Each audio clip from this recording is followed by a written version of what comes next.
எல்லாம் வல்ல அல்லாஹ் ஜல்ல ஷானுஹு தஆலாவை போற்றி புகழ்ந்து நபிகள் நாயகம் ஸல்லல்லாஹு அலைஹி வஸல்லம் அவர்கள் மீது ஸலவாத்தும் ஸலாமும் சொல்லி ஆரம்பம் செய்கின்றேன். புனிதமிக்க அசர் தொழுகையை தொழுதுவிட்டு கடற்கரை ஓரமாக நாம் எல்லாம் அல்லாஹ் ரப்புல் ஆலமீனுடைய திருப்பொருத்தத்தை நாடியவர்களாக அமர்ந்திருக்கிறோம். இந்த நல்ல சந்தர்ப்பத்தில் பாவம் செய்யும் பொழுது மனிதனின் நிலை என்ற ஒரு தலைப்பு எனக்கு தரப்பட்டிருக்கிறது. இந்த தலைப்பு தருவதற்கு முக்கியமான ஒரு காரணம் இருக்கிறது. தீமைகள் அதிகரித்து வரும் நேரத்தில் அந்த தீமைகள் இருந்து மனிதர்களை காப்பாற்றுவதற்காக வேண்டி ஆங்காங்கே அல்லாஹ் ரப்புல் ஆலமீன் சிலர்களுக்கு சில உதிர்ப்புகளை கொடுப்பார். ஒளிவில் இந்த ஊரிலே கரங்கள் என்ற அமைப்பில் இளைஞர்கள் கவலைப்பட்டு, பொதுவாக இளைஞர்கள் என்று சொன்னால் அவர்கள் தான் ஆசாபாசங்கள் அதிகமாக துடிக்கும் இரத்தம் என்று சொல்லுவார்கள். அந்த இளமையில் அதிகமான பாவங்களை தைரியமாக செய்வதற்கு ஒரு பெரும் தைரியம் இருக்கு. சாதாரணமாக ஒருவர் இருவராக இருந்தவர்கள் கூட்டமாக வாழக்கூடிய ஒரு காலம்தான் அந்த பருவம் தான் இளமை பருவம் என்பது. 4 பேர் 5 பேர் 8 பேர் சேர்ந்தா ஒரு கடும் பலமான ஒரு பக்குவம், ஒரு கடும் பலமான ஒரு காலம். சாதாரணமா ஒரு முதியவர் மேல இருந்து கீழே பாய்ங்கன்னா அவர் கால் கையெல்லாம் உடைஞ்சு போயிடும். ஒரு இளைஞனை பொறுத்தளவுல கொஞ்சம் மரத்து மேல இருந்து பாயண்டா பாஞ்சிருவாங்க. அந்த உடம்புல அவ்வளவு பெரிய தெம்பு இருக்கு.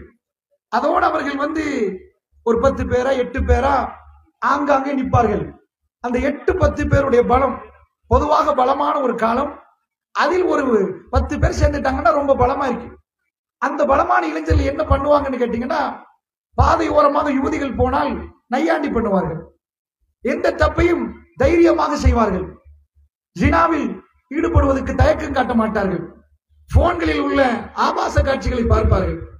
அவைகளை எல்லாம் விட்டுவிட்டு எங்க ஊரு, எங்க பிள்ளைகள், எங்க பெண்கள், எங்க தாய்மார்கள், எங்க பெரியவர்கள் என்று களமிறங்கியவர்கள் ஒரு இளைஞர்கள்.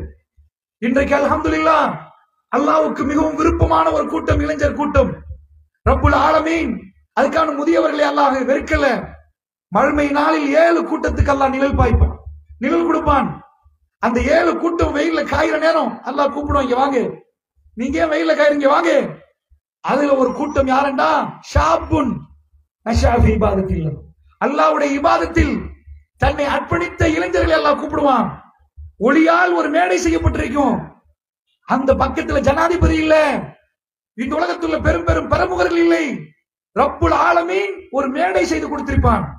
ஒட்டுமொத்த உலகமும் பார்க்க, ஒட்டுமொத்த மனிதர்களும் பார்க்க அந்த இளைஞர்களை அங்கே அமர வைத்தால் அழகு பார்ப்பான். இளைஞர்கள் என்றால் ரப்புல் இஸ்ஸத்துக்கு அந்த பருவம் மிகவும் பிடிக்குமான ஒரு பருவம். ஏன் தெரியுமா? இலகுவில் பாவம் செய்வார்கள், இலகுவில் தப்பில் ஈடுபடுவார்கள். அந்த அத்தனை பலம் உடம்பிலும் இருக்கிறது, தனக்கு ஆள் பலமும் இருக்கிறது, உணர்விலும் அவர்களுக்கு கெட்ட சிந்தனைகள் பிறக்கக்கூடிய ஒரு வயதில் இந்த இளைஞர் கூட்டம் உங்க ஊரை மாற்றணும், தான் பிறந்த மண்ணிலே தீமைகளை அகற்றணும் என்று அவர்கள் முடிவெடுத்தால் நிச்சயமாக அல்லாஹ்வுடைய ரஹ்மத் அவர்களுக்கு இறங்க வேண்டும் என்ற பிரார்த்தனையோடு இந்த உரையை ஆரம்பிக்கலாம் நினைக்கிறேன். சூரா கஹ்ஃப் 18வது அத்தியாயம் வெள்ளியிலே நாம் பொதுவாக ஓதக்கூடிய ஒரு சூரா. இந்த சூறாவை பொறுத்தளவில் அல்லாஹ் ரப்புல் ஆலமீன் இளைஞர்களை பற்றி சொல்கிறான். குகையில் ஒதுங்கிய இளைஞர்கள். இந்த பாடத்தை யாருக்கெல்லாம் நடத்தினான்? அந்த இளைஞர்கள் யார்? இந்த பல்கலைக்கழகத்தில் படித்தவர்கள், இந்த பட்டம் பெற்றவர்கள், முஃப்திமார்கள், அல்லாமாக்கள் எதுவுமே இல்லை. இன்னஹும் ஃபித்யத்துன், அவர்கள் இளைஞர்கள். ஆமனு பிரப்பிஹிம், தன்னுடைய ரப்பை ஈமான் கொண்டார்கள். வஸித்னாஹும் ஹுதா, அல்லாஹ் என்ன பண்றான்? நேர் வழியை அதிகப்படுத்தினான். அவங்க இன்னஹும் ஃபித்யத்துன், அவர்கள் இளைஞர்கள் என்று அல்லாஹ் சொல்றான். அந்த இளைஞர்கள் யாருக்கெல்லாம் பாடமாம்? அதற்கு பின்னாடி வந்த அல்லாமாக்களுக்கு அவர்கள் தான் பாடமாம். ஷேகுல் இஸ்லாம் இமாம் இப்னு தைமிய்யா ரஹ்மத்துல்லாஹ் ஒரு பெரிய அறிஞர், அவருக்கு யாரு பாடமாம்? குவையில ஒதுங்கினாங்களே இந்த இளைஞர் கூட்டம். உலகத்தில் இவ்வளவு நபிமார்கள் இருக்க, இவ்வளவு பேர் இருக்க, ஒரு இளைஞர் கூட்டத்தை பத்தி அல்லாஹ் ரப்புல் ஆலமீன் 18வது அத்தியாயத்தில் பேசலாம். அவங்க என்ன மைக்க கண்டுபிடிச்சிட்டாங்களா? போனை கண்டுபிடிச்சிட்டாங்களா? இறைவனை நேசித்தார்கள். அவர்களுக்கு பலத்த எதிர்ப்புகள் வருகிற நேரம் அவர்கள் கோயில் தஞ்சம் புகுந்தார்கள். ரப்பு வேண்டும் என்று துடித்தார்கள். ரப்புக்காக தன் வாழ்க்கையை அர்ப்பணிக்கணும் என்று துடித்தார்கள். அந்த இளைஞர்கள் இந்த உலகத்தில் வந்த எல்லா பெரிய இமாம்களுக்கும் பாடம் நடத்த வேண்டும் என்பதற்கு அல்லாஹ் திருக்குர்ஆனில் கொண்டு வந்து வைத்தார். அவர்களிடம் இருந்த ஒரே ஒரு குவாலிபிகேஷன், அவர்கள் ஊரு பேர் யார் எதையும் சொல்லவில்லை. அந்த இளமையில் அவர்கள் அல்லாஹ்வை விரும்பினார்கள். அல்லாஹ் உலகத்துக்கு அவர்களை கொண்டு போய் சேர்த்தார். அதனால் இந்த பருவம் மிக முக்கியமான பருவம்.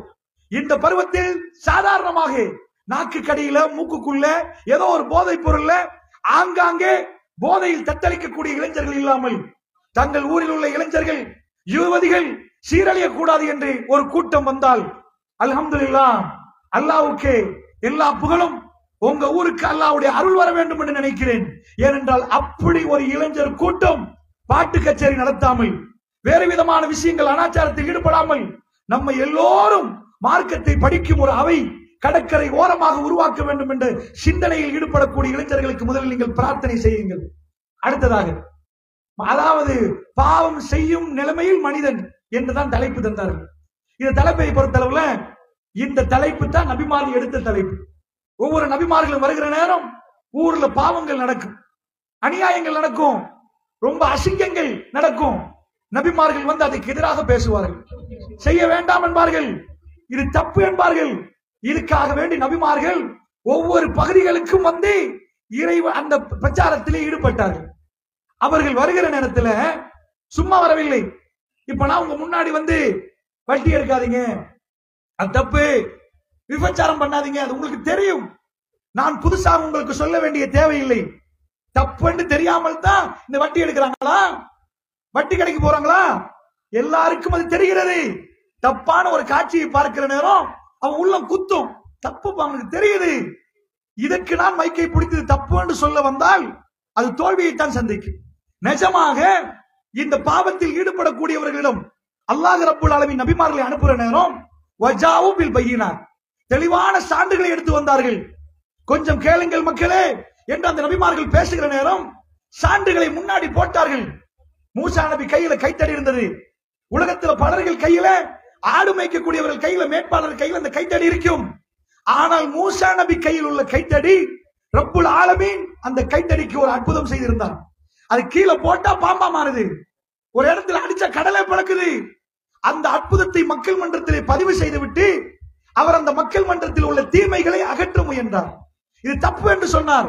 நபிமாருடைய சுன்னத்துகளை பார்க்கிற நேரம் ஈசா அலைஹிஸ்ஸலாம் அந்த மக்களிடம் வந்து பிரச்சாரம் செய்கிற நேரம் என்ன செய்தார் தெரியுமா? சும்மா வந்த மக்கள்கிட்ட அல்லாஹ் சொல்லல, செத்து போனவர்களை, இறந்து போனவர்களை அல்லாஹ்வுடைய உதவியால் உயிர்ப்பித்தார். ஆச்சரியமா பார்த்தாங்க. குஷ்ட நோயாளிகளை எல்லாம் அல்லாஹ்வின் பெயரால் குணப்படுத்தினார்.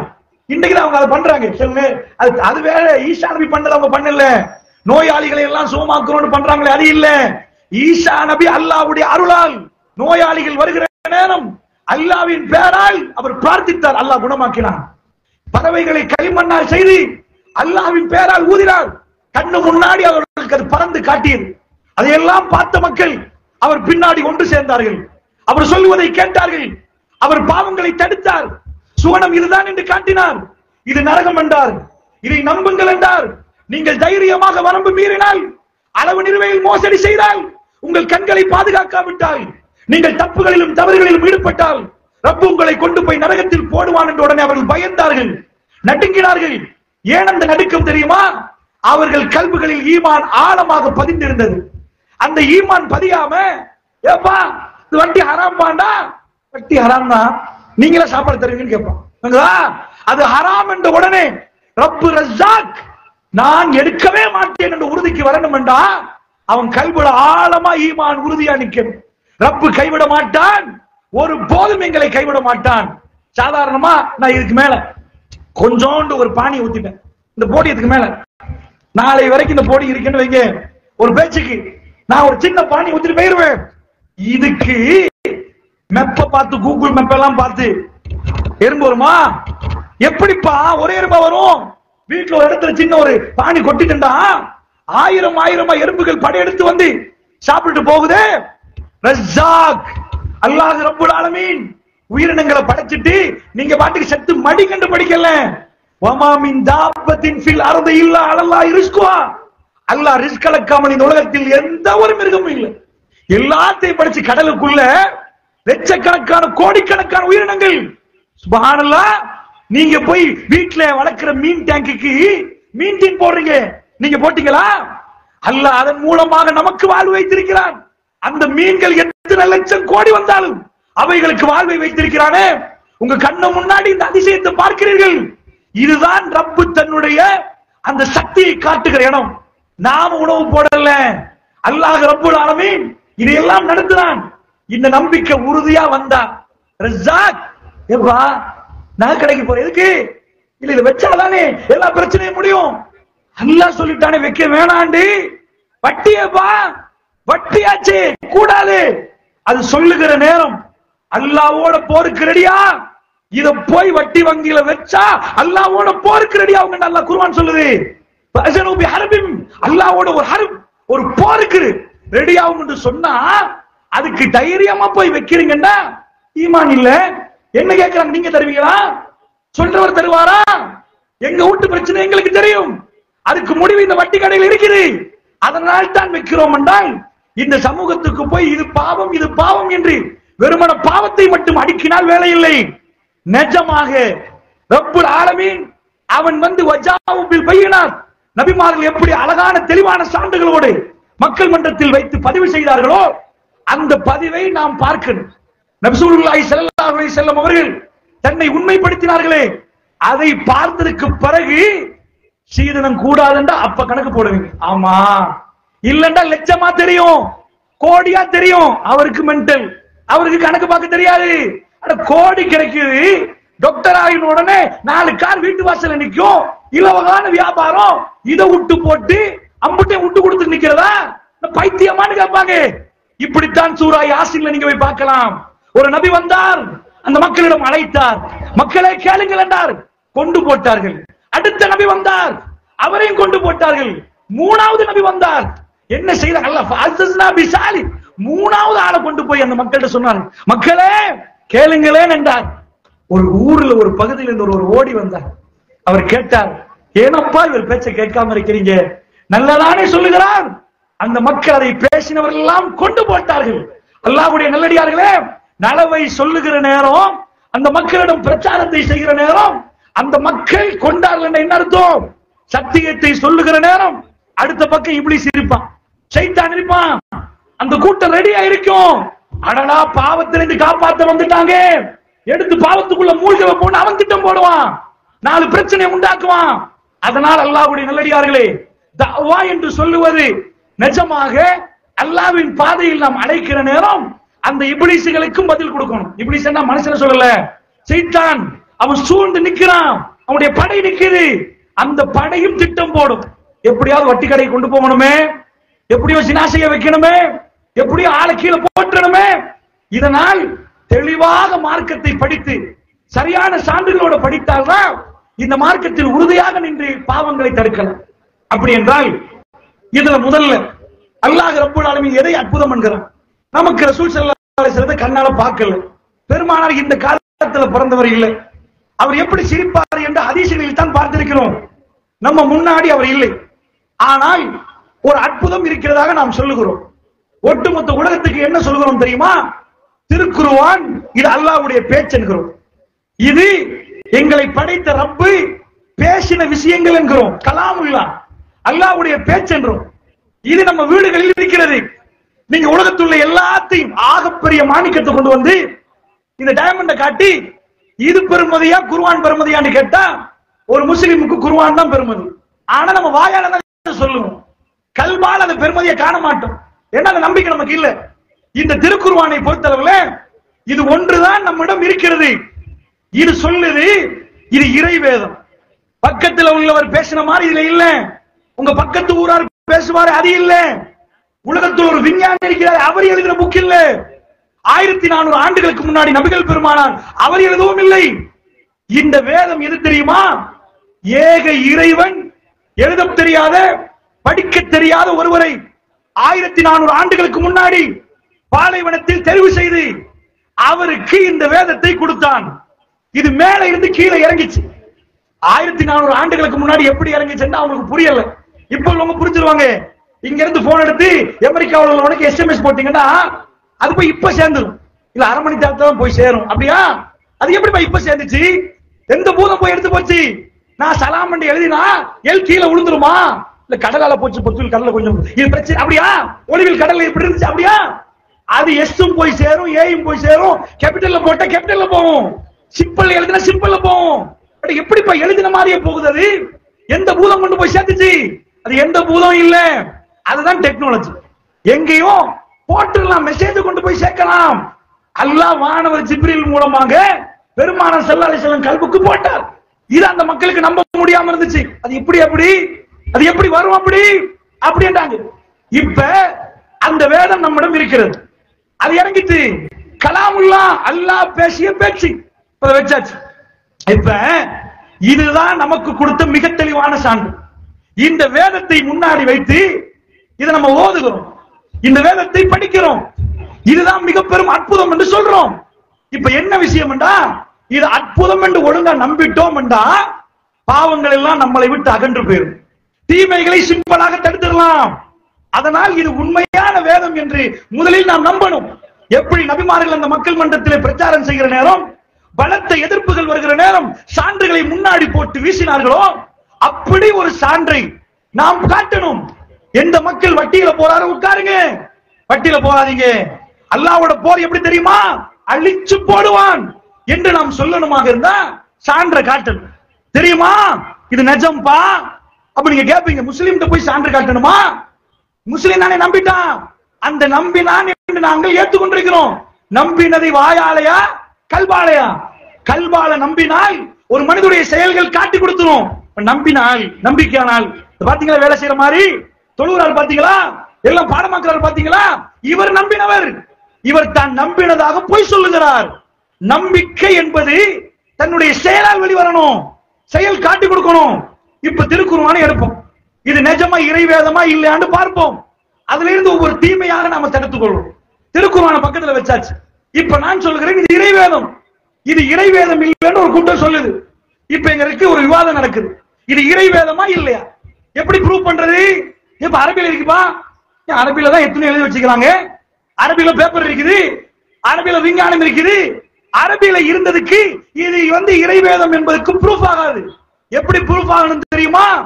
1400 ஆண்டுகளுக்கு முன்னாடி எந்த ஒரு மனுஷனுக்கும் சொல்ல முடியாத ஒன்றை இதுக்குள்ள இருக்கிறேன்னு வைங்க, சாதாரணமா மொபைல் போன், இதை நீங்க இப்ப கண்டுபிடிச்சிட்டாங்க, இன்டர்நெட்டை கண்டுபிடிச்சிட்டாங்க. 1400 வருஷம் விடுங்க, ஒரு 100 வருஷத்துக்கு முன்னாடி உள்ளவனுக்கு இன்டர்நெட் என்ன மேலே கீழே முடிப்பான். அது என்னப்பா இன்டர்நெட், அது என்னப்பா? அது வெளிநாட்டில இருந்து ஒருத்தர் கடிதம் எழுதுவாரு, கடிதம் வந்து சேரும் சவுதியில இருந்து, இல்லன்னா கேசட் ரெக்கார்டர்ல பேசி அனுப்புவாரு, இங்க உள்ள அம்மா அதை கேட்டுட்டு அழுவா, இவன் திரும்ப பேசி போறவர் கையில கொடுத்து அனுப்புவாங்க. இப்ப மாப்பிள்ளை கத்தார்லையா சவுதிலையா பக்கத்துல நிக்கிற மாதிரி இப்போ ஒரு போன் கால் வேணுமா, கொஞ்சம் நான் பிஸியா இருக்கிறேன் பிறகு பேசுவோம். அப்போ ஒரு கேசட் ரெக்கார்டர் வந்தா தேம்பி தேம்பி அழுகுறது, கேட்டு கேட்டு அழுகுறது, மாப்பிள்ளை வயசு கேட்டு அழுதுட்டு தேம்பி தேம்பி அழுது பேசுறது. இப்ப வெளிநாட்டுல இருக்கின்ற ஃபீலிங் எல்லாம் போச்சு. அப்ப அதுதான் டெக்னாலஜி. தெரியல, அந்த காலத்துல இல்ல. 1400 ஆண்டுகளுக்கு முன்னாடி குர்ஆனுக்குள்ள இது இருந்தா யாருக்கும் தெரியாத ஒன்றை விலாவரியாக, இது இப்படிதான் போன் செய்யறது, போன் இப்படிதான், இப்படி பேசினா அங்க இது இல்ல, குர்ஆன்ல இல்ல, ஒரு பேச்சுக்கு சொல்றேன். இப்படி இருந்து இப்படி பேசினா அமெரிக்காவுக்கும் கேட்கும், அங்க உள்ள போட்டோ வீடியோ பண்ணிட்டாங்கன்னா லைவா இப்ப பார்க்கலாம். அது எப்படி? அது எல்லாம் விலாவரியா இருந்தால் 1400 ஆண்டுகளுக்கு முன்னாடி யாருக்கும் சொல்ல முடியாத ஒன்றை இருந்தால் நம்ம பாப்போம். சொன்னது யாரு? எழுத தெரியாத ஒருவர், படிக்க தெரியாத ஒருவர், 1400 ஆண்டுகளுக்கு முன்னாடி ஒரு ஆள். இவர் சொல்றார் தன்னிடம் இறைவனிடம் வந்ததாக. அப்படி சொன்னா அதில் பிழை இருக்க கூடாது. ஒரு பிழை இருந்தா கூட அவுட், 10 பிழைலாம் வேணாம், ஒரே ஒரு பிழை இருந்தா கூட அவுட்டா போயிடும். ஒரு பிழை, அந்த ஒரு பிழை இருக்க கூடாது. அவர் சொன்னது இன்றைக்கு வச்சு பார்க்கிற நேரம் நம்ம அசந்து போயிடணும். 1400 வருஷத்துக்கு முன்னாடி போனை பத்தி பேசியிருக்கிறாரு, அது இப்பெல்லாம் நடக்குமாமே. அப்ப நம்ம என்ன சொல்லுவோம் தெரியுமா? 1400 ஆண்டுகளுக்கு முன்னாடி இவருக்கு எப்படி இந்த அறிவு வந்துச்சு? அப்ப அவர் கண்டுபிடிச்சாரண்டா, அவர் விஞ்ஞானி அவர் சொன்னாரா? அதுக்கான எல்லா இன்ஸ்ட்ருமெண்ட் அவர் தெரிஞ்சுச்சா? லெப்பனா வச்சிருந்தாரா? அதுக்குள்ள போய் எல்லாத்தையும் போட்டு எல்லாத்தையும் ஆய்வு பண்ணி பார்த்தாரா? அப்ப எப்படி சொன்னார்? அப்படி பார்க்கணும், பார்த்து உரசி பார்க்கணும்.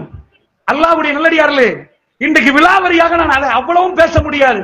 என்றாலும் நானா வச்சு குர்ஆனை வச்சுட்டு இங்க பாருங்க ப்ரூஃப் பண்ணி காட்டினா இவர் மைக்க பிடிச்சு பேசுறாரு, இவர் முஸ்லீம், இவர் அவர் மார்க்கத்துக்கு அவருக்கு சார்பா தானே பேசுவாரு.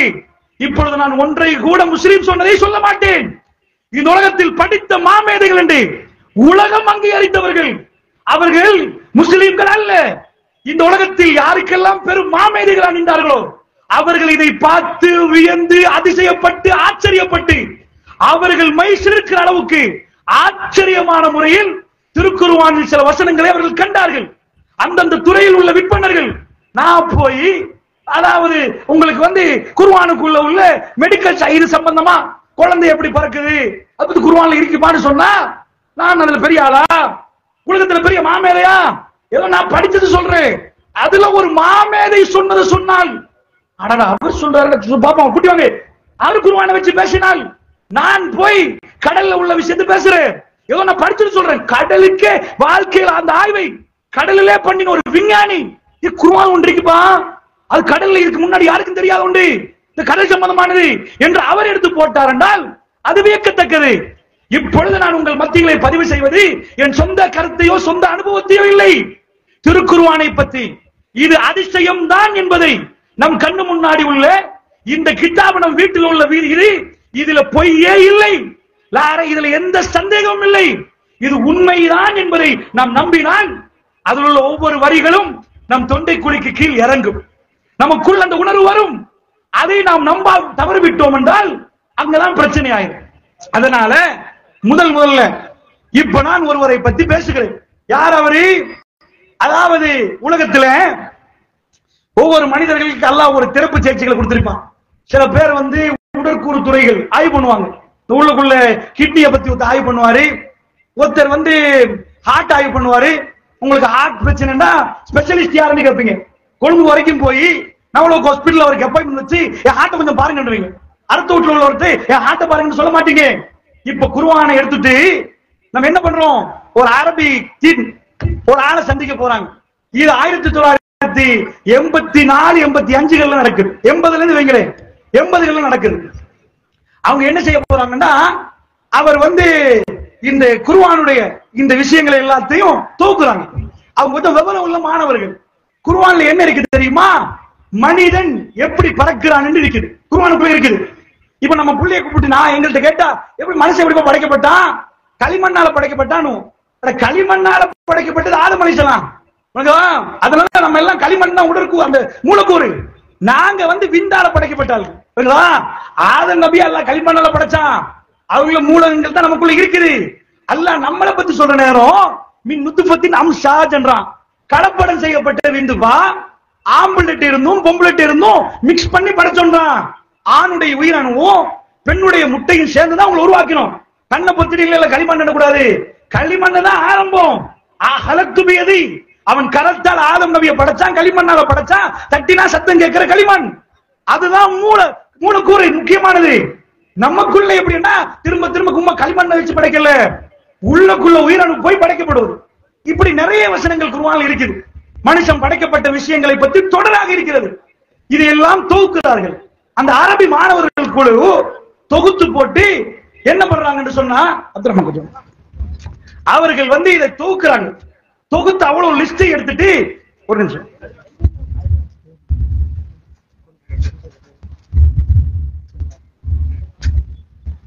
அப்ப என்ன பண்றாங்கன்னு சொன்னா இந்த அவ்வளவுத்தையும் தொகுத்துட்டு போய் அரபு நாட்டில இருந்து எடுத்துட்டு போய் உலகத்தில் ஒரு ஆள் பிரபலியம் ஆயிட்டார். அவர் டெவலப்பிங் ஹியூமன் ஒரு புக் எழுதுறார். அவர் பேர் ப்ரொஃபசர் கீத்மோர் என்றவர் யாருண்டா நம்ம ஊர் டாக்டர் எல்லாம் இருக்கிறாங்களே அந்த டாக்டருக்கு பாடம் நடத்துறாரு. அப்ப அவர் ஒரு புக் எழுதுறாரு. அது கடுமையா ஃபேமஸ் ஆகுது. டெவலப்பிங் ஹியூமன் என்ற புத்தகம். அந்த புத்தகம் தான் பல்கலைக்கழகத்துக்குரிய பாட புத்தகமாக போடுது. இதனால் இவர்கிட்ட உலகத்தில் ஒரு பெரிய அறிஞர் வந்துட்டாரு. அவர் தான் குழந்தை அதாவது பிள்ளைகளுடைய உயிரணு பத்தி எல்லாம் பேசுறாரு. நிறைய பெரிய அறிஞர் ஸ்ரீலங்காவில் அவரு ப்ரொஃபசர் கீத்மோர் சொல்றேன். அவர்கிட்ட கொண்டு போறதுக்கு பட்டியல் எடுக்கிறாங்க. எடுத்துட்டு போய் காட்டுறாங்க. சுப்ஹானல்லாஹ். என் ஞாபகம் சரி என்றால் 1986 எடிஷனே மாத்துறாரு டாக்டர். உலகத்தில் பல்கலைக்கழகத்துக்குரிய பாட புத்தகமாக திகழ்ந்த டெவலப்பிங் ஹியூமன்ல இஸ்லாமிக் எடிஷன் வெளியாகுது. இஸ்லாமிக் எடிஷன் என்று கொண்டு வர்றார். உலகமே திகைத்து பார்க்குது.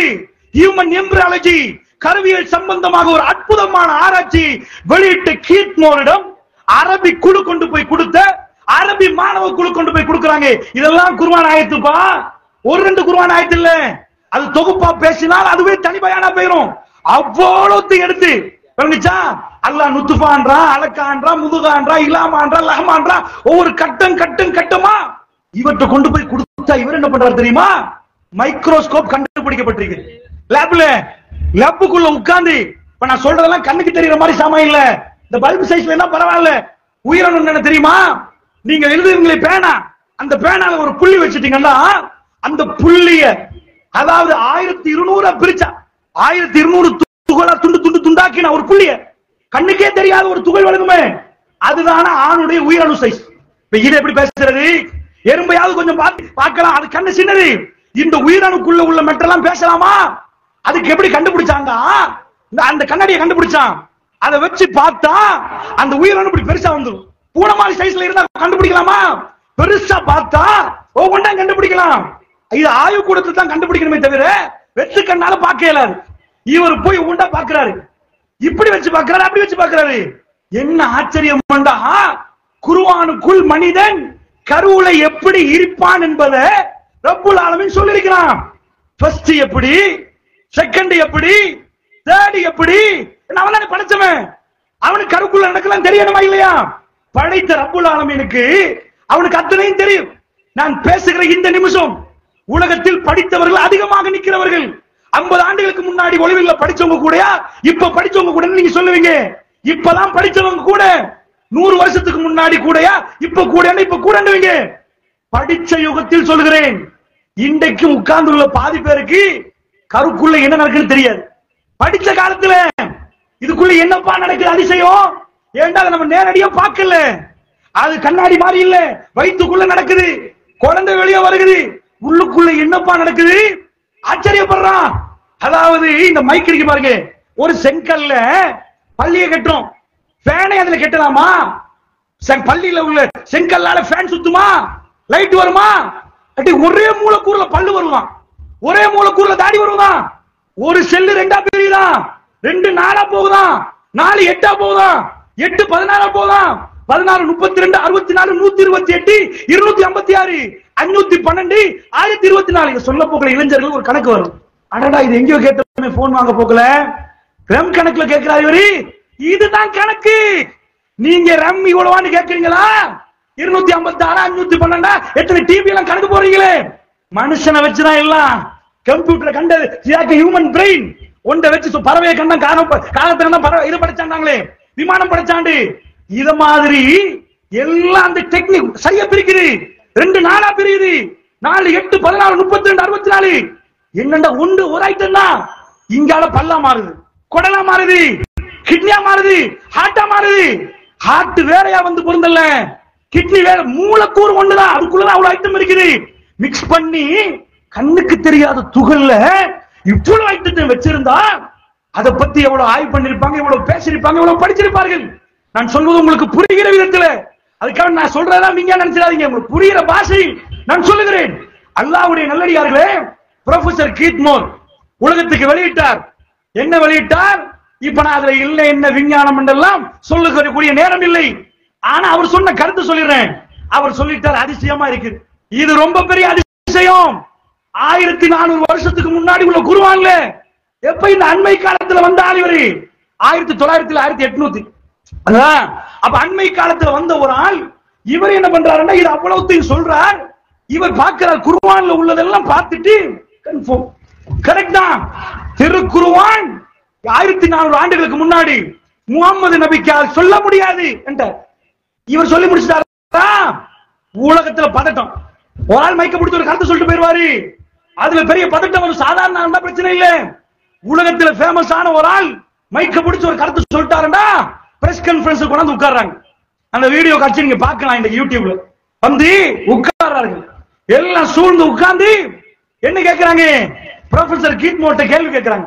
எப்படி கேட்கிறாங்க? பட்டும் படாத மாதிரி முஸ்லிம்கள் எவ்வளவு தந்தாங்க, எவ்வளவு என்ன மாதிரி. அவர் நேரடியா இல்ல, வேலைக்கு போயிட்டீங்களா நீங்க? சந்தேகம், சாதாரண சந்தேகம் தானே. தள்ளி கொடுத்து வாங்கிட்டாங்க போல. கடிஷன் உண்டாக்கி குர்ஆனை பத்தி பேச அவர் ஒரு பதில் கொடுப்பார். ஒரு முஸ்லிம் கொடுக்காத ஒரு பதிலை அல்லாஹ் ரப்புல் இஸ்ஸத் இன்றைக்கும் பதிவு செய்யற மாதிரி, அம்புட்டு விஞ்ஞானி கைகட்டி பார்க்கிற மாதிரி எக்கச்சக்கமான கேள்வி, தொடர் கேள்வி கேட்பாங்க. அதுல ஒரு கேள்வியை சொல்றோம். அப்படி கேட்கிறாங்க, இது என்னப்பா நீங்க முகமது நபி சொன்னாரு, இது பெரிய ஆச்சரியம் பண்றீங்க, ஏன் முகமது நபி வாள் கையில இருக்கு எப்பயுமே? இப்படி கேட்கிறாங்க. கக்குறாங்க விஷயத்த. எப்படி கேட்கிறாங்க? வாள் கையில இருக்கும், ஒரே வெட்டு வெட்டிட்டு உள்ளுக்குள்ள நடக்கிறது சொல்லலாத அவருக்கு. இது என்ன பெரிய அதிசயம், கருவுல நடக்கிறது தானே. அப்படியே கேட்கிறாங்க. அவர் வார்த்தை சொல்றார், this is divine law, there is no doubt this is divine law. எனக்கு கடுவளவும் சந்தேகம் இல்லை, இது வேத வசனம் தான் என்பார். அது எப்படி இருக்கும்? ப்ரொஃபசர் கீட்மோர் சொன்னாருண்டா, முஸ்லிம் இல்லப்பா, ரோட்ல போற ஆள் இல்ல, போலப்பொருள் மூக்குல வச்ச ஆள் இல்ல, சந்தேகம் அது இல்ல, படித்த மாமேதை, இந்த துறையில் புகழ் பெற்ற ஒருவர். அவர் உலகத்துக்கு எழுதின புத்தகம் உலகத்தில் உள்ள வைத்தியர்களுடைய பாட புத்தகமாக போயிருக்கிற நேரத்தில் அவர் சொல்லுகிறார், 1400 ஆண்டுகளுக்கு முன்னாடி வந்த இந்த வேதம் பழங்காலத்து ஒரு புக் இல்ல, ஏதோ பழைய விஷயம் இல்ல, இது நிஜமாவே இறை தூதரிடம் வந்த வேத வரிகள் தான். ப்ரூஃப் எப்படி பண்றாரு? இதுதான். நான் லேப்ல போய் உட்கார்ந்து பார்த்தேன், என் மைக்ரோஸ்கோப்புக்கு அதுல உள்ளது எல்லாமே அப்படிதான் தெரியுது. ஃபர்ஸ்ட் இது, செகண்ட் இது, தேர்ட் இது, ஃபோர்த் இது, எப்படி குர்ஆன்ல இது வரைக்கும் எல்லா வசனத்தையும் அவர் பார்த்துட்டேன். ஒரு சிலது அவருக்கு புரியல, அது பிற்காலத்தை கண்டுபிடிப்பாங்கட்டாரு. இது வரைக்கும் பார்த்தது அக்யூரேட்டா, சரியாவே சரி, ஒரு கனவும் பிள்ளைகள். இப்பதான் பிரஸ் கான்ஃபரன்ஸ் நடக்குது, உட்கார்றாங்களா, அந்த ஒருத்தன் கேட்கிறான், நாங்க என்ன பண்ணிருப்போம்? ப்ரொஃபசர் கீட்மோர் வாயாலே எல்லாம் வர வச்சான். என்ன வர வச்சான்? அவர் வாயாலேயே, ப்ரொஃபசர் கீட்மோர் வாயாலேயே வர வச்சுட்டான். என்ன வர வச்சுட்டானா, உட்கார்ந்தவருக்கு பதில் கொடுக்க போறாரு. என்ன பதில்? அவன் கேட்கிறான். இப்ப வந்தவன் கேட்கிறான், வாள் கையில இருக்கும், ஒரு வெட்டு வெட்டியாச்சு, வயிற்றுக்குள்ள நடக்கிறதெல்லாம் தெரியவா விளங்கிரும், சொல்லிருப்பாரு. 2 பதில் கொடுக்கிறான். உள்ளவர்கள் எல்லாம் புருவத்தை உயர்த்துற மாதிரி 2 பதில். என்ன சொல்கிறாரு தெரியுமா? முதலாவது பதில் 7 மண்டை ஏத்துக்கோங்கன்றார், எது லேசம் அதை ஏத்துக்கோங்கன்றார். எது முதலாவது பதில்? இப்ப 1985, அது 895 நினைக்கிறேன், அவர் சொல்றாரு, அதாவது இப்ப கண்டுபிடிச்சிட்டாரா, இந்த கண்டுபிடிப்புகள் இதெல்லாம் நாங்க இப்ப லேப்ல உட்கார்ந்து இருக்கிறோமே, டச்சு தான் அதை கண்டுபிடிக்கிறோம். இந்த மைக்ரோஸ்கோப்பை கண்டுபிடிக்கிறது டச் யுகத்துல, அதுக்கெல்லாம் அவ்வளவு வயசு இல்ல, 1000 வருஷமா அதை கண்டுபிடிச்சிருக்கல. சோ 1400 ஆண்டுகள் இந்த ஒரு சின்னதை பெருசாக்கி பார்க்கிற இந்த கண்ணாடியை கண்டுபிடிச்சது அண்மையில. அவர் அதுக்கு பயன்படுத்துற வாசகம் நேத்து.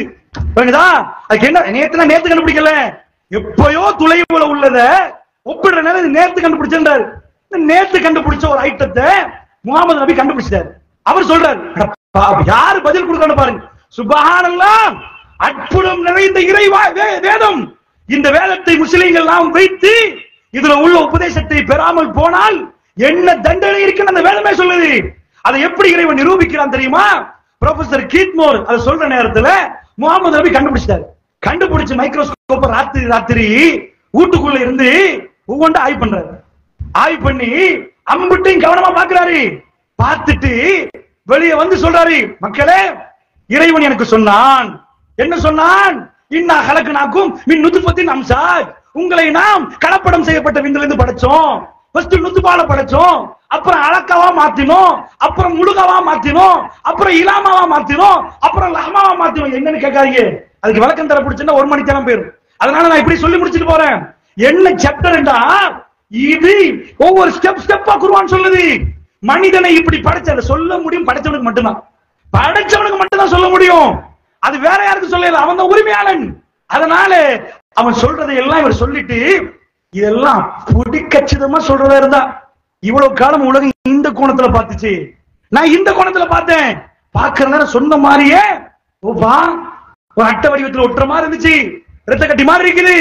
அப்புறம் மேல என்ன, ஒரு ஒரு ஒரு சிங்கத்தை சப்பினா அந்த பல்லக்கு இருந்தா எப்படி வருமோ அந்த மாதிரி ஸ்டேஜ் இருக்குதுப்பா, சொன்ன மாதிரி இருக்குதுப்பா.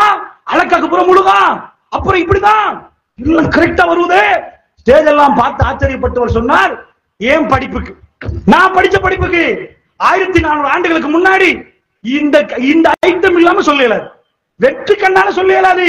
இதை கண்டுபிடிச்சதான் சொல்லலாம். சோ இது அவர் கண்டுபிடிச்ச ராத்திரி இருந்து உங்கள்கிட்ட மக்கள் மத்தியில நான் கண்டுபிடிக்கலப்பா, எனக்கு இறைவன் சொன்னான் என்று சொல்றார். இப்படி சொல்லிருக்கேன். அதுக்கு பிறகு அவரே அந்த கருவிகள்லாம் உடைச்சு போட்டு நான் ஒன்னும் கண்டுபிடிக்கலப்பா என்று மக்கள் மன்றத்தில் வைத்து இதை சொல்லணும். அவர்கிட்ட கேட்கிறாரு. இது ஃபர்ஸ்ட் ஆன்சர். கேட்டவன்ட்ட இது first press conference, media out our conference. ரெண்டாவது சொல்கிறார், இது உனக்கு நம்ப லேசா இருக்குதா? ரெண்டாவது என்ன தெரியுமா? அவர் இறை தூதர். இதுக்கு முன்னாடி இறை தூதர்கள் வந்தாங்க. மோசே வந்தார், இயேசு வந்தார், இப்படி வந்தாங்களா? இதே மாதிரி இவரும் ஒரு இறை தூதர். அவரோடு இறைவன் தொடர்பு கொண்டான், இறைவன் தகவல்களை அனுப்பினான். அவருக்கு எழுத தெரியாது, படிக்க. உங்க ஊர்ல ஒரு ஆள் எழுத தெரியாது, படிக்க தெரியாதுன்னா அது உங்க ஊர் மக்கள் எல்லாருக்கும் தெரிஞ்சிடும். அது சர்டிபிகேட் வாங்க தேவை, எழுத தெரியாது சர்டிபிகேட் தாங்க. அதான் ஸ்கூல் போலப்பா, அவருக்கு தெரியாது எல்லாருக்கும் தெரியும். அது பொய் சொல்ல இயலாது. மக்கத்து வாசிகளுக்கு முழுக்க தெரியும். எழுத தெரியாது என்று. எழுத தெரியாத ஒருவர், படிக்க தெரியாத ஒருவர் இந்த அதிசயத்தை, அண்மை காலமா உலகம் சொன்ன இந்த அதிசயத்தை அவர் எப்படி சொல்லுவார்? அப்படி சொன்னால் அவர் இறை தூதராக இருக்கிறார். இறை தூதர்களை தவிர 1400 ஆண்டுகளுக்கு முன்னாடி பழங்காலத்து மனிதனுக்கு இதை சொல்லவே முடியாது என்றார். உனக்கு எது லேசோ அதை ஏற்றுக்கொண்டார். எனக்கு எது லேசு தெரியுமா? This is divine law, there is no doubt என்றார். இது இறை வசனம் தான், எனக்கு சந்தேகமே இல்லை என்றார். அல்லாஹ்வுடைய நல்லடியார்களே, நம்ம கையில உள்ள பொக்கிஷம் நீங்கள் நினைத்து விடக் கூடாது. வெறுமனே நாம் கலாமுல்லான்னு சும்மா வைக்கல. உலகத்தில் வாக பெரும் பெரிய பெரிய அறிஞர்கள் என்று சொல்றவல்ல, 4 வரியை பார்த்து கதிகலங்கினார்கள். 1400 ஆண்டுகளுக்கு முன்னாடி பாடசாலைகள் இல்லாத பாலைவனத்திலே, எழுத படிக்க தெரியாத டெக்னாலஜி இல்லாத யுகத்திலே ஒரு மனிதனால் இதை சொல்ல முடியாது, இறைவேதம் தான் என்று சொன்னால் அவர் ப்ரூவ் பண்ணிட்டு போயிட்டாரு. அவர் இஸ்லாத்தை ஏற்றுக்கொள்ள ஹிதாயத்து கொடுக்கணுமே அல்லாஹ் சொல்லலாம், கருத்தை சொல்லிவிட்டு போய்விட்டார். அல்லாஹ்வுடைய நல்லடியார்களே, இப்ப குர்ஆன் எக்ஸ்பயர்ட் இல்லைன்னு ஆகுது. இது 1400 ஆண்டுகளுக்கு முன்னாடி மனிதன் எழுதவில்லை என்பதற்கு நிறைய சான்று இருக்குது. இப்ப நான் பேசுறது இன்றைக்குள்ள மனசை ஏற்றுக்கொள்ளணுமே. இவன் விஞ்ஞானத்தை தான் ஏற்றுக்கொள்வான்டா, விஞ்ஞானத்தை வச்சு சொல்றேன்.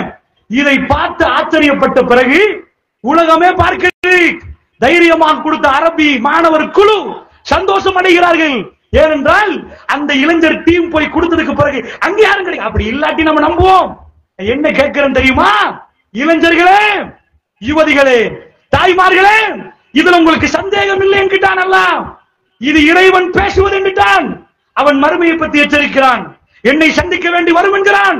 நீங்கள் வட்டி எடுத்தால் உங்களை பிடிப்பேன் என்கிறான்.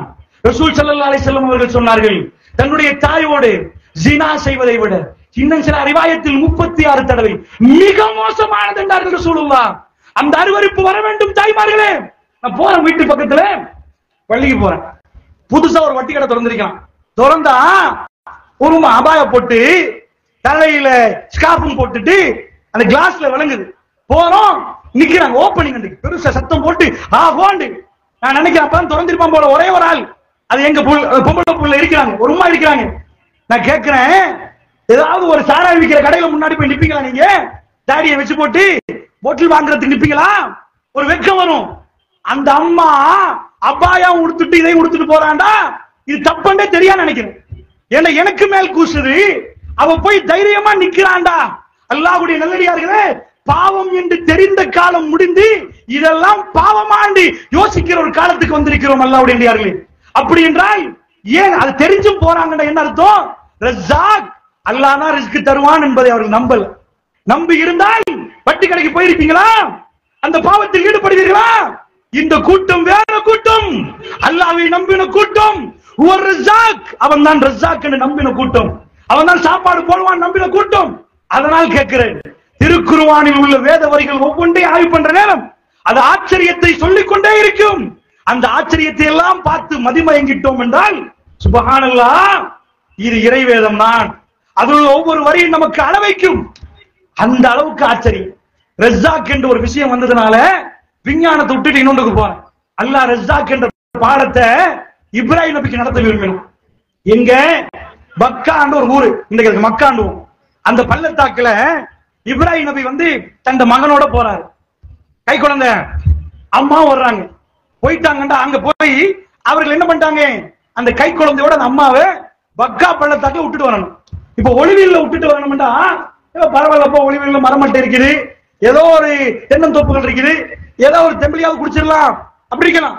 அவர் விட்டுட்டு போற இடத்துல ஒண்ணுமே இல்ல, உப்புண்டு இல்ல, கிணறு இல்ல, கொஞ்சோண்டு தண்ணியையும் கொடுத்துட்டு ஈச்சப்பழத்தையும் கொடுத்துட்டு போறாரு. அந்த அம்மா பின்னாடி கேட்கிறாங்க, இப்ராஹிம் என்ன பண்ணிட்டு போறீங்க? அவங்க பச்சை உடம்பு, இவர் வந்து கை குழந்தை இஸ்மாயில். ஒரு வாப்பா ஒரு நட்டு சந்தையில ரோட்டுல ராத்திரி 12 மணிக்கு இப்ப அழுந்து தவம் இருந்து கிடைச்ச புள்ள, ரப்புட அப்படி கேட்ட புள்ள, காலம் காலமா இல்லாம இப்பதான் குழந்தை கிடைச்சிருக்குது. அந்த புள்ளைய ரோட்டுல யாரும் இல்லாத 12 மணிக்கு வைஃபை தனி விட்டுட்டு போவாரா? பயம் வராது?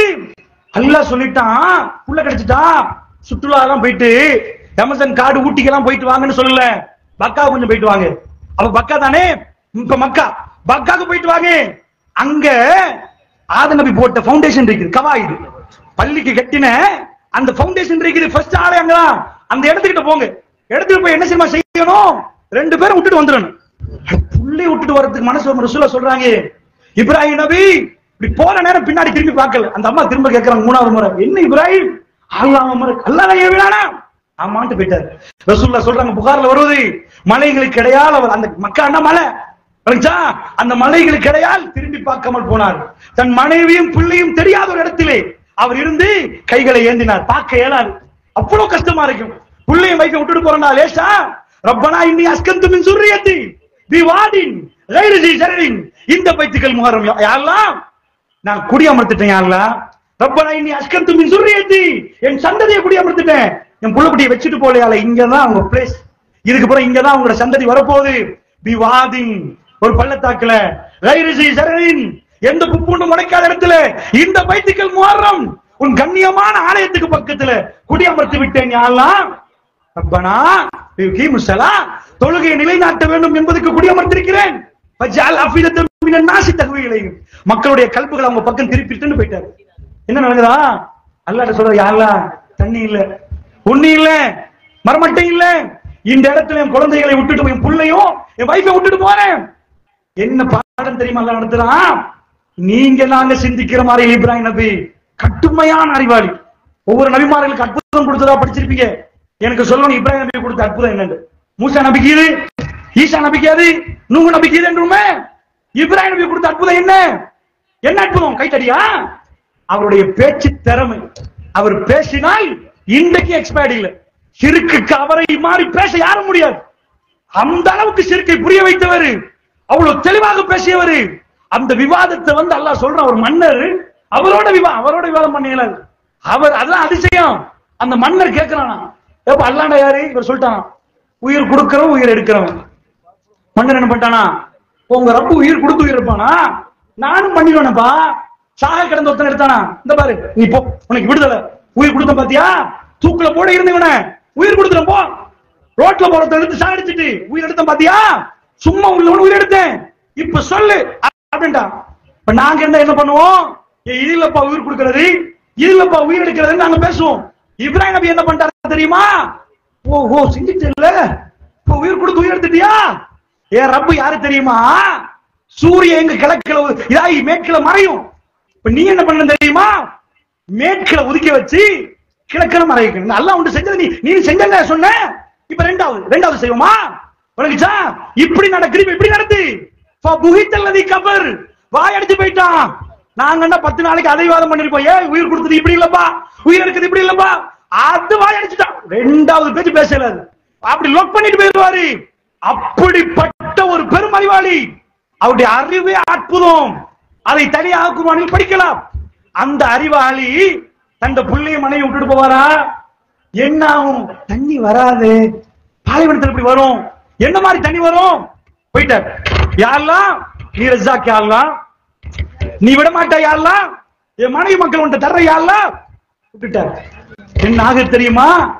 சுப்ஹானல்லாஹ், அவர் போயிட்டார். இன்றைக்கும் ஹாஜிகள் ஹஜ்ஜிலையும் உம்ராக்களையும் சஃபா மர்வாக்கு ஓடுறாங்க. யாருப்பா? ஸ்ரீலங்காவா? நீங்க இந்தியா, நீங்க பாகிஸ்தான், நீங்க அமெரிக்கா, நீங்க பிரான்ஸ், நீங்க ஐரோப்பா, எல்லா இடத்துல இருந்து வர்றான். இத்தியோப்பியால இருந்து வர்றான், ஜெர்மன்ல இருந்து வர்றான். எல்லாரும் ஒரே மாதிரி வெள்ளப்புடையை கொடுத்துட்டு ஓடுறோம். ஏன்பா? அந்த அம்மா ஓடினாங்களே, இப்ராஹிம் நபி வைஃப் சஃபாவுக்கு மர்வாவுக்கு ஓடுறாங்க. 7 முறை புள்ள அழுகுது, தண்ணி இல்ல. இன்னும் ஓட்டலை எடுத்து ஓட்ட போட தண்ணி கொடுக்கறதுக்கு நிக்கிறாங்க. மனுஷன் பக்கத்துல இல்ல, ரப்பை மட்டுமே நம்பியிருக்கிறார். ரஸாக், யா அல்லாஹ். இப்ராஹிம் நபி சொல்லி கொடுத்துட்டு போனார், அல்லாஹ் கைவிட மாட்டாமா, படைச்சவன் உணவு தருவான், கைவிடவே மாட்டான், பயப்படாதீங்கம்மா. சொல்லி கொடுத்த பாடம் இருக்கிறது. மனிதன் இந்த அடிப்படையில் நம்ம ஏறி பாக்குறாங்க. அந்த மலைக்கு மேல ஏறி தூங்க யாராவது வர்றாங்களா? அல்ல யார்ட்டையாவது கையில அனுப்புறானா? யாராவது கிட்ட வர்றாங்களா? இல்ல. அந்த மலையிலுக்கு போறாங்க, மர்வாக்கு ஏறி பாக்குறாங்க. ஒரு அம்மா தன் புள்ள துடிக்கிற நேரம் அவ எவ்வளவு பதறி இருப்பா. அவ பக்கத்துல தன்னுடைய கணவன் இல்லாத நேரம், எந்த ஆளும் இல்லாத நேரம், இதுக்கு பிறகு தண்ணி இல்லாமல் குழந்தை மௌத்தாக போகுது என்று துடிக்கிற நேரம் எவ்வளவு துடிச்சிருப்பா.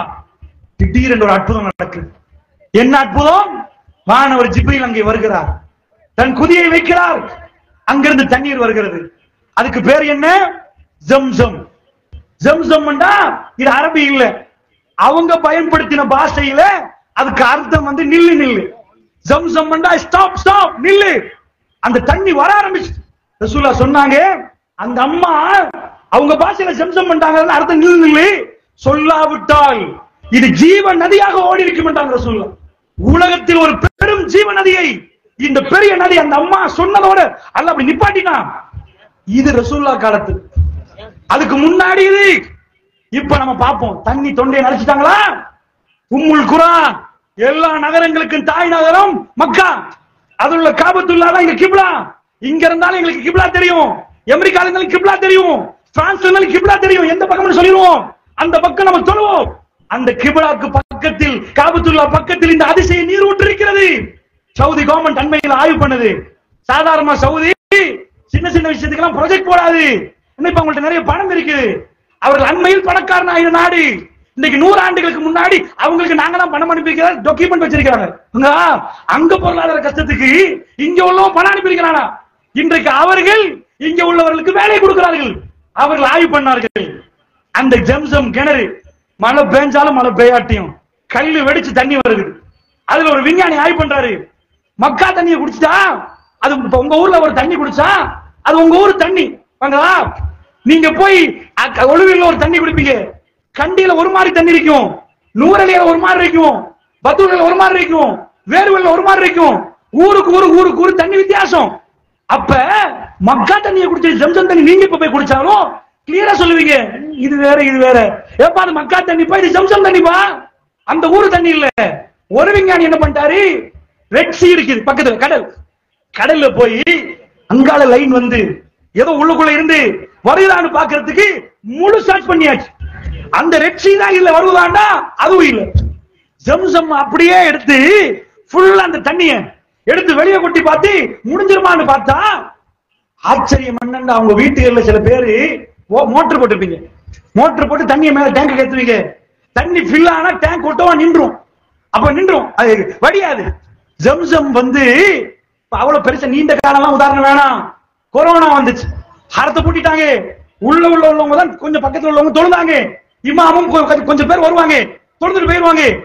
இப்ப சவுதி கவர்மெண்ட் இப்ப சொன்னது இல்ல, ஒரு 4-5 ஆண்டுகளுக்கு முன்னாடி அவங்க சொன்ன கதை என்ன, ஒரு நாளைக்கு 2 மில்லியன் டிஸ்பாசிபிள் கப், 20 லட்சம் கப்புகளை நம்ம வீசுறோம் பண்றாங்க. ஹரத்துக்குள்ள கொண்டு போய் அங்க வர்றவங்க தண்ணி குடிக்கிறாங்களே, அப்ப 20 லட்சம். இப்ப பெரிய கணக்கா இருக்கும். இப்ப ஹஜ் மாதிரி கிரௌட் எந்த காலத்திலையும். ஜம்சம் வந்து அந்த ஜம்சம் குடிக்கிறவங்க ஊருக்கு நீங்க எல்லாம் கொண்டாந்துருப்பீங்க. ஜம்சம் எடுத்துட்டு போறீங்களே, என்றைக்காவது போன ஒரு ஹாஜி ஜம்சம் முடிச்சுட்டுப்பா கொண்டு வர ஜம்சம் இல்லையா? இன்றைக்கு 10 வருஷங்களுக்கு முன்னாடி, பெருசா இல்ல ஒரு 15 வருஷங்களுக்கு முன்னாடி, இப்ப உங்களுக்கு ஏர்போர்ட்ல வச்சிருப்பாங்க போட்டல் பண்ணி எடுத்துட்டு போங்க. அப்ப நாங்க பைப்பை திறந்து நாங்களா எடுத்து தோல்ல வச்சு ரூம் கொண்டாடுவோம், வச்சுதான் இலங்கை கொண்டு வருவோம், நாங்களா பிடிப்போம். அப்படி அடிச்சு வரும் தண்ணி. ஜம்சம் தண்ணி சொட்டு சொட்டா கொண்டாது, பைப்பை டைரக்டா திறக்கலாம். நான் உங்கள்கிட்ட கேட்கிறேன், ஸ்ரீலங்காவில இருந்து தண்ணி அனுப்பினா அது அற்புதம் இல்ல. வெளிநாட்டுல இருந்து வந்தா நீங்க என்ன கொண்டாந்தீங்க, அரபு நாட்டுல இருந்து அங்க உள்ள ஈச்சல் பழத்தை கொண்டாந்தீங்கன்னா ஓகே. அரபு நாட்டுக்கு நாங்க தண்ணி கொடுக்கணும், அது பாலைவனம். என்ன ஆச்சரியம் என்ற அம்புட்டு பிளைட்டும் அதுக்கு தனி லக்கேஜ் போட்டு சவுதி யார் உட்பட இன்னும் பெரிய பிளைட் ஜம்சம்க்கு இருக்குது. சாதாரண நீங்க பிளைட்ல போனீங்கன்னா இமிகிரேஷன் தாண்டி கையில பொட்டில் இருந்தா வெளியே வச்சிடணும். தண்ணி பொத்துல எல்லாம் கொண்டு போயிடாது, பிளைட்ல வேற தண்ணி தருவோம், நீ கொண்டு போக கூடாது, சில ஐட்டத்தை எடுத்து போட்டுருவான். ஜம்சம் தண்ணிய பிளைட்ல போட்டு இந்த சபையில எனக்கு ஞாபகம் 2007 இன்றைக்கு ஒரு அதாவது 17-15 வருஷங்களுக்கு முன்னாடி ஊரா போனேன் ஒரு தடவை எக்ஸிபிஷன் செய்யறதுக்கு. அப்ப போற நேரம் எல்லாம் கை தூக்க சொல்லுவேன், ஜம்சம் தொண்டையை நனைக்காதவர்கள் இந்த சபையில் இருக்க மாட்டீர்கள் என்று சொல்லுவேன், அடிச்சு சொல்லுவேன். இங்க உள்ள நீங்க ஒளிவில் மக்கள் சில வேளை வேறு உள்ள தண்ணி குடிச்சிருக்க மாட்டீங்க. இந்த ஒளிவில் இருந்த ஒரு ஆள் கதிர்காமத்துக்கு போய் தண்ணி குடிச்சிருக்க மாட்டீங்க, ஒளிவில் ஒரு ஆள் மாத்தளைக்கு போய் தண்ணி குடிச்சிருக்க மாட்டீங்க. ஆனால் சவுதியில் இருந்து வந்த தண்ணீர் இங்க ஒரு ஆள் சொல்லுங்க பாப்போம், ஏன் தொண்டையை நனைக்கல, ஏன் தொண்டையை நனைக்கல, ஜம்சம் குடிக்காதவர்கள் யாரும் இருக்க மாட்டீர்கள் என்று சொல்ற அளவுக்கு இதை கொண்டு போய் விநியோகம் பண்ணி உலகம் எங்கும் போய் சேர்ந்திருக்கிறதா. இந்த தண்ணீர் உள்ள அதிசயத்தை கொஞ்சம் பாருங்க. ரஸாக் பட்டி கடைக்கு போறவர்களே, அல்லாஹ் ரஸாக் என்னன்னு தெரியுமா?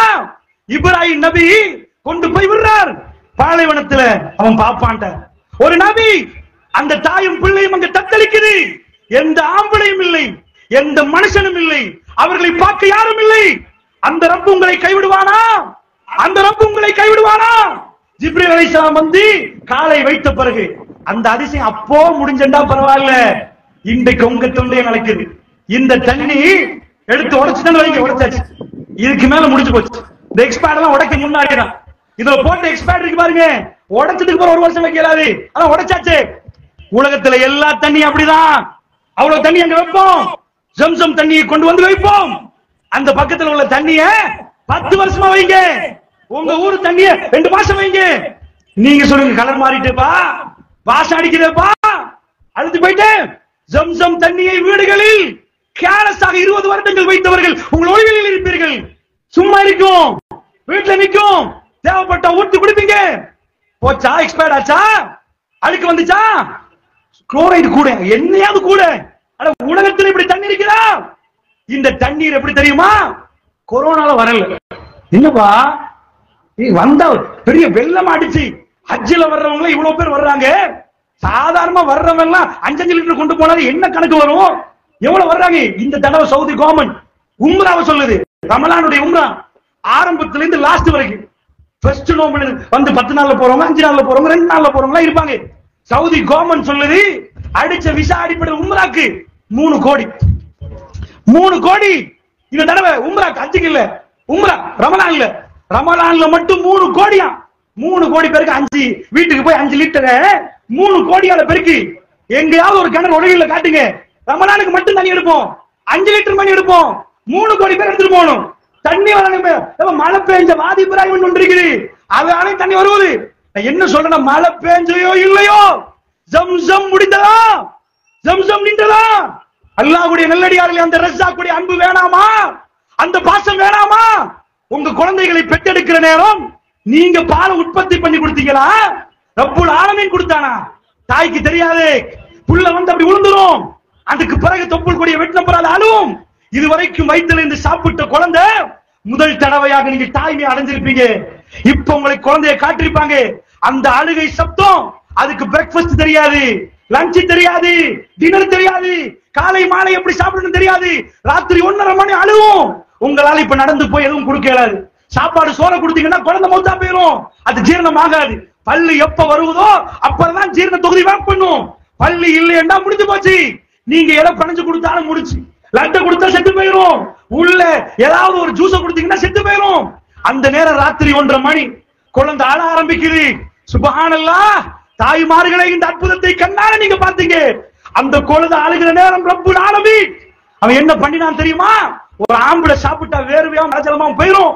நீங்க அப்படிதான். குழந்தை வெளியே வந்த பிறகு சுப்ஹானல்லாஹ் ஒரு திரவம் வெளியே வர ஆரம்பிக்கிற அந்த பால், அந்த குழந்தைக்கு எது கொடுத்தாலும் சாவுமாம், புறையேறுமாம், செத்து போயிருமாம், ஜீரணமாகாதாம். இந்த பால் போய் இருந்து முதல் 4 மாசம் செம்மஞ்சள் பால், லெக்டோஸ் கலந்த பால், பாக்டீரியா வைரஸ் துரத்தி அடிக்குமாம். அந்த உணவு போய் சேர்ந்த பிறகு 1:30 மணிக்கு அந்த குழந்தைக்கு வயிறு ஃபில் ஆயிட்டு, நீங்க அப்படியே உட்கார்ந்து கொடுத்துட்டீங்க. கண் அசர பாக்குது 3 மணி. குழந்தைக்கு நைட் ஜாமம் எல்லாம் தெரியாது, இப்ப நம்ம லஞ்ச் எடுத்துட்டோமா தெரியாது. 3 மணிக்கு திரும்ப அந்த பால் திரும்ப தயாராக்கப்பட்டிருக்கிறதா? ரஹ்மான் இரக்கமுடையவன். உங்க குழந்தை உங்களுக்கு பெற்று வெளியே வடித்த பிறகும் அவன் உணவை கொடுத்தது 2 வருடங்களாக.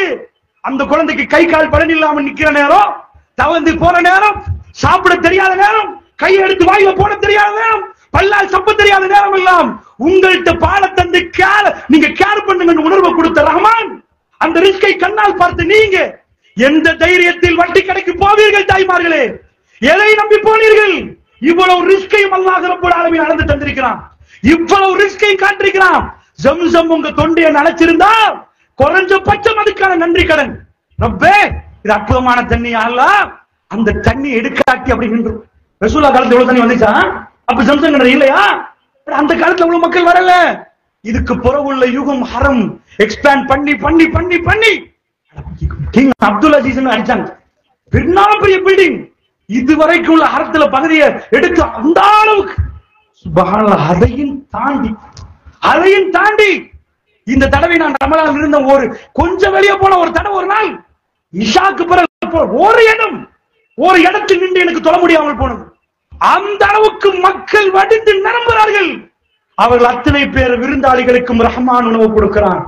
இப்ராஹிம் நபியுடைய மகனுக்கு கொடுத்த உணவை குடிங்க, இந்த ஜம்சம் புடிங்க என்ற அல்லாஹ் இதையெல்லாம் பார்த்த பிறகும் வட்டி, இதுக்கு பிறகு வட்டி. ரப்பு ரஜ்ஜாக் இல்லன்னு சொல்லிட்டீங்கடா, அதுக்கு மேல ரப்பு உங்களை சாத்திரும். போய் கேளு, நீ எவனை நம்பினா அவன்கிட்ட போய் கேளு. நீ என்ன நம்பியிருந்தால் உன் கூரை பிளந்து வரும். நம்பிக்கை முக்கியம். அல்லாஹ்வுடைய நல்லடியார்களே, இவ்வளவு அற்புதங்களோடு தான் இஸ்லாம் சொல்லுதே தவிர வட்டி கடைக்கு போகாதீங்க பாடு சும்மா சொல்லல. ரஜ்ஜாக்கனை நம்பு என்று அல்லாஹ் ரப்பல் ஆலமீன் சொல்கிறான். அதனால் அன்பு சகோதரர்களே, இந்த அத்தாட்சிகள் ஒவ்வொன்றும் வைத்து வைத்து பார்த்து புரிந்தால் நாம் சஜிதாவில் விழுந்துருவோம். இளைஞர்களே, கொஞ்சம் தோளுக்கு மேல வளர்ந்துட்டீங்கன்னா இன்றைக்கு உங்களுக்கு வாப்பாவுக்கு எதிராக பேசுறீங்க, உங்களுக்கு உம்மாவுக்கு எதிராக பேசுறீங்க. திருக்குர்ஆன் சொல்லுது, என்ன சொல்லுது? அவங்க ரெண்டு பேரும் வயோதிபத்தை அடைஞ்சா, உங்கள்கிட்ட வயோதிபத்தை அடைஞ்சா அவங்க பேசுறது உங்களுக்கு ரொம்ப கஷ்டமா இருக்கு. ஏன்னா நீங்க கொஞ்சம் வாய போடாம இருக்கீங்களே. யாருக்கு? வாப்பாக்கு. ஏன்? வாப்பா பேசினா எரிச்சலா இருக்கு. எந்த வாப்பா சாப்பிடாம வாட்டா செருப்பு போட்டு பிறநாளைக்கு ஷூ வாங்கி தந்தாரோ அந்த வாப்பா பேசுறது எரிச்சல், காதல கை வைக்கிறது, அவசரமா ஓடுறது, இவர் பேச கேட்கலுமா, தொண எப்ப பார்த்தாலும் பிரச்சனை. உம்மா பேசுறது எரிச்சல். அல்லாஹ்வுடைய நல்லடியார்களே, இளைஞர்களே, இந்த தீனுக்குள் நீங்கள் நுழைந்து ஈமான் நுழைந்தால் அல்லாஹ் குர்ஆன்ல சொல்றான், வலா தகுல்லஹும் உஃப், அவர்களுக்கு சீ என்ற ஒரு வார்த்தையை சொல்லக்கூடாது. அதாவது அவர்களுக்கு கவுலன் கரீமா, சங்கையா பேசணுமா. வலா தங்கருமா, அவங்க விரட்ட கூடாதாம். உங்க தாய் தகப்பன் உங்களுக்கு தாய், அவங்களுக்கு தகப்பன். நீங்க எப்படி நடக்கணும், அவர்கள் முன்னாடி எப்படி நடக்கணும் குர்ஆன் சொல்லுது. நீங்கள் எப்பொழுதும் தாய் தகப்பன் சொல்ற அவர்களுக்கு அந்த மரியாதை இருக்குது. இளைஞர்களே, மரியாதை செலுத்துங்க. நான் சொன்னா செலுத்துவீங்களா? ரஹ்மான் சொன்னா செலுத்துவீங்களா? அல்லாஹ் ஜல்ல ஷானுஹு வ தஆலா எதை சொன்னானோ அதை ஏத்துக்கிறதுக்கு நம்பிக்கை வேணும். அல்லாஹ் சொன்னதா இது ப்ரூஃப் தான், நிஜம்தான், நரகத்துல போட்டு பொறிப்பான் என்று நிஜமா நம்பினீர்கள் என்றால் பயப்படுவீங்க. அதனால் தான் சொல்லுகிறேன், இன்னைக்கு உம்மாமார்கள் அழுகிறார்கள். என்னமான்னு கேட்டா, என்னமோ மூக்குல வைக்கிறான், என்னமோ வாயில வைக்கிறான், என்னமோ நடக்குது. அன்பு சகோதரர்களே, எங்க ஊர்கள் எப்படிப்பட்ட ஊரு தெரியுமா? எங்க முன்னோர்களுக்கு அல்லாஹ் அருள் புரியும். நிச்சயமா துவா செய்யுங்க. எங்களுக்கு முன்னாடி மூத்தானவர்களை துவா செய்யுங்க. அவர்கள் எங்களுக்கு செய்து தந்த நலவுகள் ஆயிரம் ஆயிரம். எங்க ஊர்கள்ல எங்கேயாவது வைன் ஸ்டோர் கண்டிருக்கீங்களா? லோரி வரும், அப்படியே கொழும்புல வரும். வந்தா வைன் ஸ்டோர் வந்து பியர் வேணுமா, அரக்கு வேணுமா எல்லாம் அரைக்கிட்டு போவாங்க. அது முஸ்லிம் ஊர்களை கடந்து போகும், முஸ்லிம் ஊரை கடந்து போகும், காத்தாங்குடியை கடந்து போகும், ஒளிவுல கடந்து போகும். உங்க ஊர்கள்ல வைன் ஸ்டோர் இல்ல. எங்க முன்னோர்கள் எந்த கடையை விற்கவும் இல்ல, கூலிக்கு கொடுக்கவும் இல்ல. எல்லாரும் ஒரு முடிவெடுத்திருந்தோம், நம்ம ஊர் பாதுகாக்கணும்டா இதெல்லாம் கூடாது, ஹராம் ஹராம் தான், எல்லாம் தடுத்தோம், கூடாது என்று நிப்பாட்டினோம், நிறுத்தினோம். அந்த அளவுக்கு அவர்கள் பெரிய படித்தவர்களா இல்லாவிட்டாலும் எங்களுக்கு ஒரு நிம்மதியான ஒரு ஊரை தந்தார்கள். இந்த ஊருக்குள்ள அதை தேடி பிடிக்காது, குடிக்கிறோம் போய் அர்த்தம் குடிச்சிரு, எங்காவது போ, எங்க ஊர்ல கிடைக்காது. இன்றைக்கு நீங்க பள்ளிவாசல் பக்கத்துல எந்த அளவுக்கு நாம் தைரியம் இழந்து விட்டோம் தெரியுமா? கேஜி விக்கிறாங்களா? அதை சொல்றதுக்கு நமக்குள்ள உணர்வு இது இல்ல, சுற்றுவான். ரசூலுல்லாஹ்வே அப்படிதான் சொன்னாங்க. அவர்கள் பேசுகிற நேரம் பூமாலை போட மாட்டாங்க. கொல்லுவான்னு சொன்ன காத்தமுல் அன்பியா, நபிமார்களுடைய கடைசி நாயகம் ஸல்லல்லாஹு அலைஹி வஸல்லம் அவர்கள், அந்நபி அவுலா பில் முஃமினீன மின் அன்ஃபுஸிஹிம், என்னுடைய உயிரை விட மேலான நபி. பலத்த எதிர்ப்புகளுக்கு மத்தியில் அவர் முன்னாடி சொன்னார், மக்களே தப்பு தப்புதான், தப்பு தப்புதான். என்னை கொண்டாலும் தப்பு தப்புதான். என் கையில ஒரு சூரியனை வைத்து மறு கையில சந்திரனை வச்சு இதை விடுங்கன்னா நான் விட மாட்டேன். தப்பு சரியாகாது. அல்லாஹ் சொல்றான், பல்லிக், நபியை போய் சொல்லுங்க. ஏதோ உங்களுக்கு வகை அறிவிக்கப்பட்டதோ சொல்லுங்க. நீங்க சொல்லாம விட்டீங்க, ஃபைல்லம் தஃபால், நீங்க மட்டும் சொல்லாம விட்டீங்கன்னா நீங்க ரிசாலாவை எத்தி வச்சவர் ஆக மாட்டீங்க. அந்த குர்ஆன் ஆயத்து எப்படி முடியுது தெரியுமா? எப்படி முடியுது தெரியுமா? சொல்லுங்க நபியே என்று சொல்ற அல்லாஹ் எப்படி முடிக்கிறான்? வல்லாஹு யஸ்முக மினன் நாஸ், மக்களிடமிருந்து அல்லாஹ் உங்களை பாதுகாப்பான் என்றான். என்ன செய்வானா? மக்கள்கிட்ட இருந்து வல்லாஹு யஸ்முக மினன் நாஸ், இவங்க உங்களை கொல்ல வந்தா நான் பாதுகாப்பேன் போய் சொல்லுங்க. சுப்ஹானல்லாஹ், 10,000 பேர் படத்திலிருந்து வந்தாங்க. ரசூலுல்லாஹ்வுடைய ஒண்ணும் பண்ணலாம் போச்சு. ஊர் முழுக்க ரவுண்ட் அப் பண்ணி ஷேக் ஹதீனா வரதினாங்களே, அங்கால கிரவுட், இங்கால கிரவுட், இங்கால கிரவுட், அங்கால கிரவுட் எடுத்து இது பண்ணினாங்க. ரசூலுல்லாஹ்வுக்கு 10,000 பேர் ரவுண்ட் பண்ணினாங்க. மதீனாவுல ரசூலுல்லாஹ்வோட ரூஹுக்கே வேணும்ண்டாங்க, வெட்டணும்ண்டாங்க. பெருமாள் அஹ்ஸா போர் படித்து பாருங்கள். இஸ்லாம் வளர்ந்தது, வந்தவர்கள் தோத்தார்கள், வந்தவர்கள் தோத்தார்கள். அல்லாஹ்வுடைய நல்லடியார்களே, அதனால் கவனமாக மக்களை நீங்கள் புரியணும். இந்த பிரச்சார பணியை நாம் முடக்கி விடுகிற நேரம் தயவு செய்து தப்பு கணக்கு போடாதீங்க. இது நடிகர் திலகம், கதாநாயகன் அதெல்லாம் இல்ல. சத்தியத்தை சொன்னால் எதிர்ப்பு வரும், எதிராளிகள் உருவாகுவார்கள். ஏன்னா அவங்க வயிற்றுல பிரச்சனை வருமே. எப்ப கேஜி எடுக்காதீங்க, அது தடுங்கண்டா. விக்கிறவன் என்ன பாப்பான்? அவன் உள்ள பணத்திலேயே ரவுடி கூட்டத்தை போட்டு அடிதான் எடுக்கணுவான். இதுக்காக வேண்டி சத்தியம் ஓயாது. இளைஞர்களே, இந்த சத்திய பிரயாணத்தில் நீங்கள் பயணிக்கணும். நம்ம ஊர் பிள்ளைகளை பாதுகாக்கணும். யுவதிகள் கையில கொடுக்கணும் டேப்லெட். பாவிகளை எங்க போய் நிக்குது? எங்க போய் நிக்குது? உலகம் சீரழிந்து கொண்டு போகிறது என்று சொன்னால் தாய்மார்கள் உஷாராவுங்க. எங்க முன்னோர்கள் மரணிக்கிறனர் எங்க கையை பிடிச்சு எங்களுக்கு என்று வாழ ஊரை தந்தார்கள். பணம் அல்ல, வாழ ஊரை தந்தார்கள். அந்த ஊரை குட்டிச்சோறாக்கிட்டா போறோம். உங்க பிள்ளைகளை கையை பிடிச்சு எப்படி மூத்தா போறீங்க? இந்த கேஜி உள்ள ஐஸ் உள்ள ஊர் தந்திருக்கேன்பா. எங்க ஊர்ல அதெல்லாம் விக்கிறோம், நிறைய நிக்கிறான். நீனு போய் அடிச்சு சாவு. பாப்பா ஜனாசா கைஸ் அடிச்சுட்டு வருவான். என்ன ஓத வரும்? என்ன ஓத வரும்? அல்லாஹ்வுடைய நல்லடியார்களே, ஆச்சரியம். பிள்ளைகளுக்கு ஜனாசாவுக்கு தொழுவிக்கண்டா தெரியாது. என்னன்னு கேக்குறாங்க? ஜனாசாவுல என்ன துவா ஓதன்னு தெரியாது. ஹஸ்ரத் மக்ரிப் தொழுவிப்பாரு, துஹர் தொழுவிப்பாரு, பெருநாள் தொழுவிப்பாரு, எல்லாம் ஹஸ்ரத் தொழுவிப்பாரு. ஜனாசா மட்டும் ஹஸ்ரத் தொழுவிக்க மாட்டாரு. ஏன் தொழுவிக்க மாட்டாரு? ஹஸ்ரத் ஜனாசாவுக்கு தெரியாதா? தொழுவிக்க தெரியாதா? யாரு குடும்பத்துல நெருக்கம்னு கூப்பிடுவாரு, வாங்கன்னு நீங்க தொழுவீங்க மாண்டவர். ஏன் அப்படி சொல்றாரு? அது லாஸ்ட் சான்ஸ். கிபிலால நீங்க போய் பள்ளியில தொழுவுற நேரம் ஒண்ணு முன்னுக்கு வச்சிருக்க மாட்டோம். கல்லும் இருக்காது, ஒண்ணு இருக்காது, ஒரு பார்சல் இருக்காது. வெறுமனே கிபிலாவை நோக்கி தொழுவோம். ஒரே ஒரு தொழுகை முன்னாடி ஜனாசா வச்சிருப்போம்.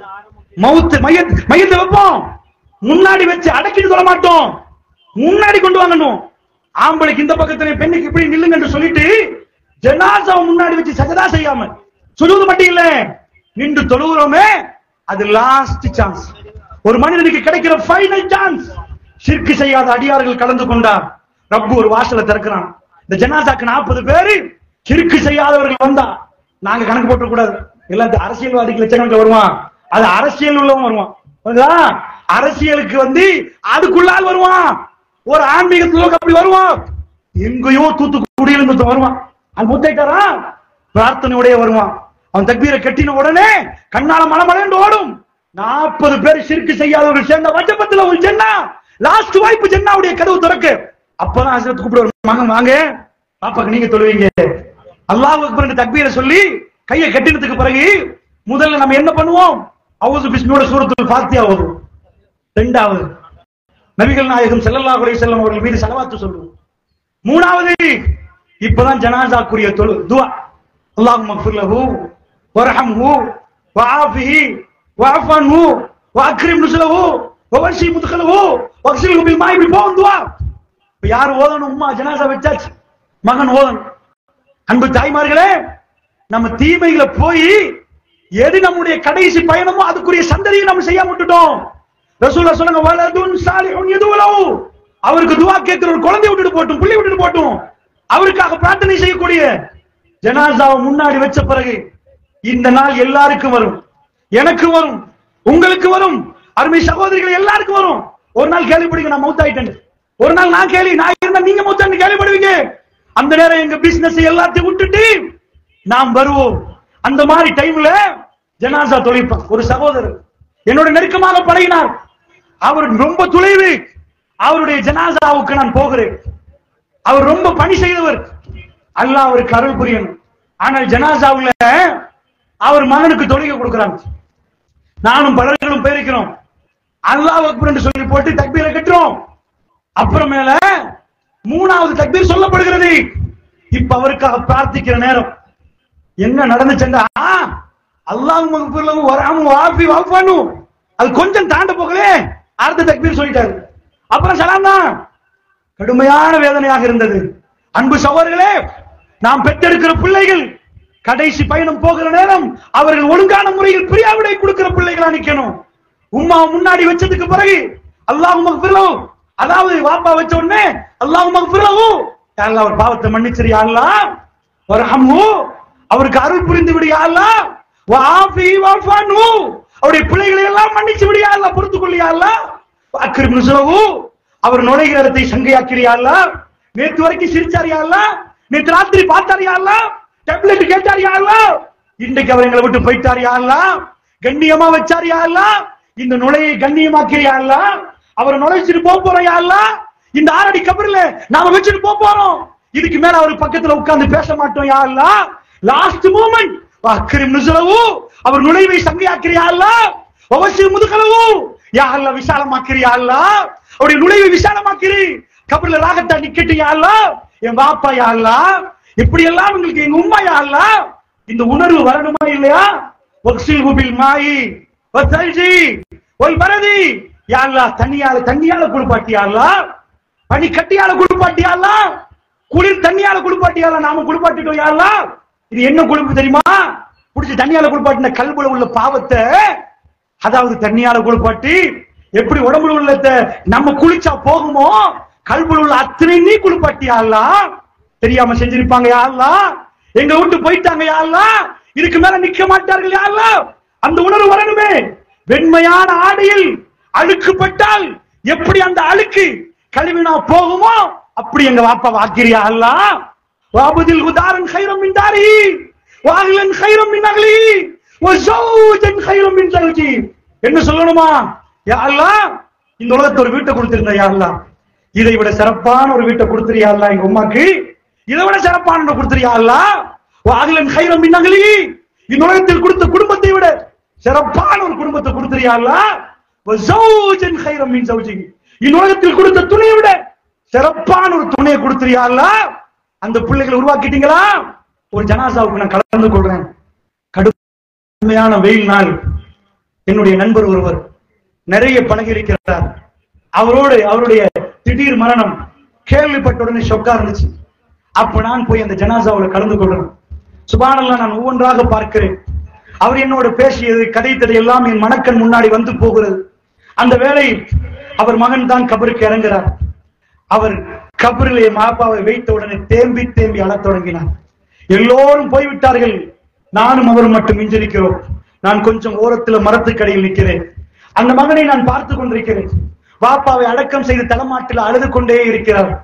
எனக்கு தோணியதை நான் சொல்கிறேன். அதாவது அவர் அழத் தொடங்கியதை நான் பார்த்தேன். பாப்பாவை கொண்டு போய் கபர்ல வைக்கிற நேரம் அவர் தூக்க வேண்டி வந்தது. நான் நினைக்கிறேன், பாப்பா எத்தனையோ வாட்டி பிள்ளையை தூக்கியிருப்பார் சின்னத்துல. கடைசி வாட்டி பாப்பாவை தூக்கிட்டு ஒரு வாட்டி முத்தம் கொடுத்து லாஸ்டா கொடுக்க வைக்கிற நேரம் அது ஃபைனல் பிரியாவிடை. இதுக்கு மேல் மண்ணைத்தான் போட வேண்டி வரும். ஃபாத்திமா ரலியல்லாஹு அன்ஹா கேட்டார்கள், ரசூலுல்லாஹ்வை நடுநாள் ரிஷியில அடக்கம் செய்யப்படுகிற நேரம் எங்க வாப்பா முகத்தை பார்த்து, ரசூலுல்லாஹ் முகத்தை பார்த்து உங்களால மண்ணை போட தோணிச்சான்னு கேட்டாங்க. ஹாத்தமுல் அன்பியா, அந்த அன்புக்கு அவரை மாறி அன்பு காட்டுவர் இந்த உலகம் பார்க்கல. அவருடைய பிரியாவிடையை சகித்துக் கொள்ள முடியாமல் கேட்டார்கள். அவருடைய முகத்தை பார்த்து உங்களால் மண்ணை போட தோணிச்சான்னு கேட்டார்களே. ஒவ்வொரு பிள்ளைகளும் ஒவ்வொரு வாப்பாமார்களையும் உம்மாமார்களையும் பிரியாவிடை கொடுக்கிற நேரம் இந்த உணர்வு சில நேரம் நல்ல பிள்ளைகளுக்கு வரலாம், ஐசிலையும் போதையில உள்ளவர்களுக்கு வராது. தாய்மார்களே, உங்க குடும்பத்தை பாதுகாத்துட்டீங்களா? சிரிச்சு சந்தோஷமா நிக்கலாம், பிள்ளைகளை அழகாக சீவி சிங்காரிச்சு வளர்க்கலாம். இந்த தீன் அவர்கள் கல்விக்கு போகாவிட்டால் கூட்டத்தோட கூட்டமா போய் அவர்களும் வாயிலை மூக்களை வைப்பார்கள். படிப்பிச்சாலாம் சரியா நினைக்கிறீங்களா?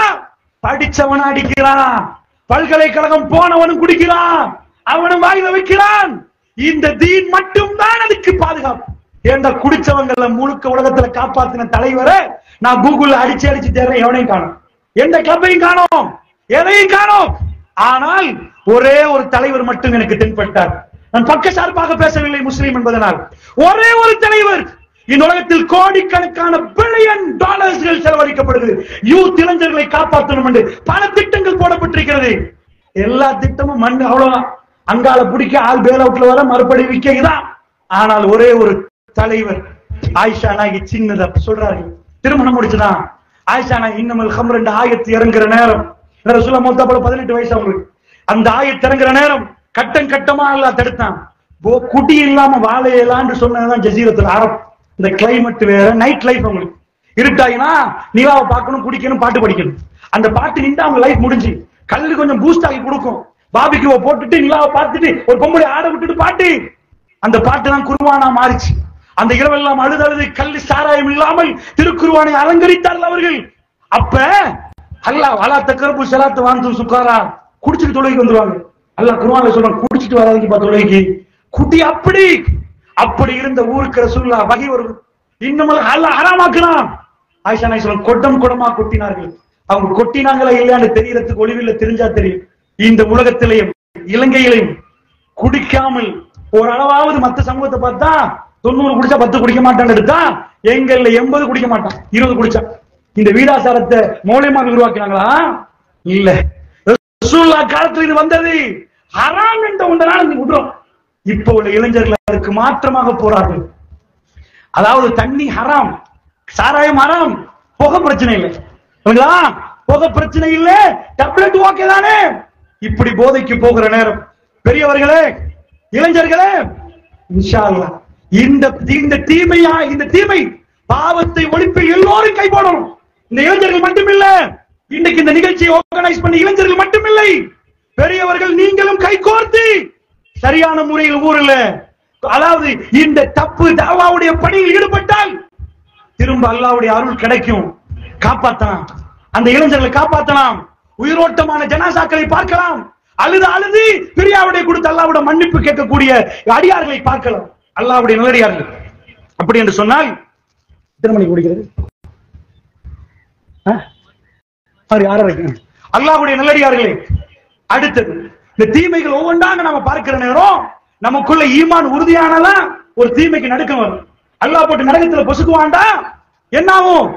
அல்லாஹ்வுடைய நல்லடியார்களே, தாய்லாந்து சியாங்மாய் பல்கலைக்கழகம், அதுல இருந்து ப்ரொஃபசர் தெஜாசான் வருகிறார். அவர் எங்க வர்றாரு? ரியாதுல ஒரு மாநாடு நடக்குது, குர்ஆனும் மாடர்ன் சயின்ஸும்.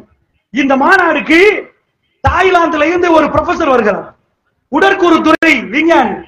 அவர் என்ன பண்றாருன்னா, இந்த மேற்பரப்புல இருக்கிற இந்த இதுல சில ஆய்வுகள் பண்ணக்கூடிய ஒரு பல்கலைக்கழகத்து பேராசிரியர். அவர் அன்றைக்கு எதுக்கு வந்திருக்கிறார் தெரியுமா?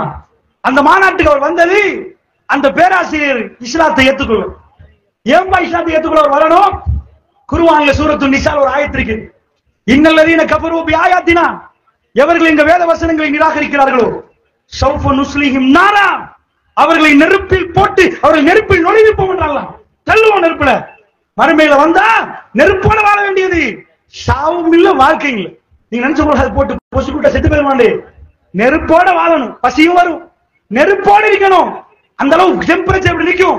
இன்னல்லதீன கஃபரு பிஆயாத்தினா சௌஃப நுஸ்லிஹிம் நாரா குல்லமா நதிஜத் ஜுலூதுஹும் பத்தல்லாஹும் ஜுலூதன் கைராஹா லியஸூகுல் அஸாப். அப்படி போட்டோன்னு நரகத்துல நரகத்துல போட்டோன்னு அப்படியே இந்த தோலை கருகி எடுத்துருமா நரகம். தோல் அப்படி கருகி போயிருமா? அப்படி கருகின உடனே நாங்க என்ன பண்ணிடுவோம் தெரியுமா? போட்டு பொறிச்சு பொசு நல்லா பொறுக்கி அப்படி பொறிச்சிருக்க மாட்டோம். ஹாட்டையும் போட்டு நல்லா பொறிச்சு தோல் மட்டும் தான் கருவோம். நரக ஃபயர் அவ்வளோ அந்த மாதிரி உடம்பும் கொடுத்து வச்சிருமா. போட்ட உடனே தோல் போகும். தோல் போன உடனே நாங்க என்ன பண்ணுவோம் தெரியுமா?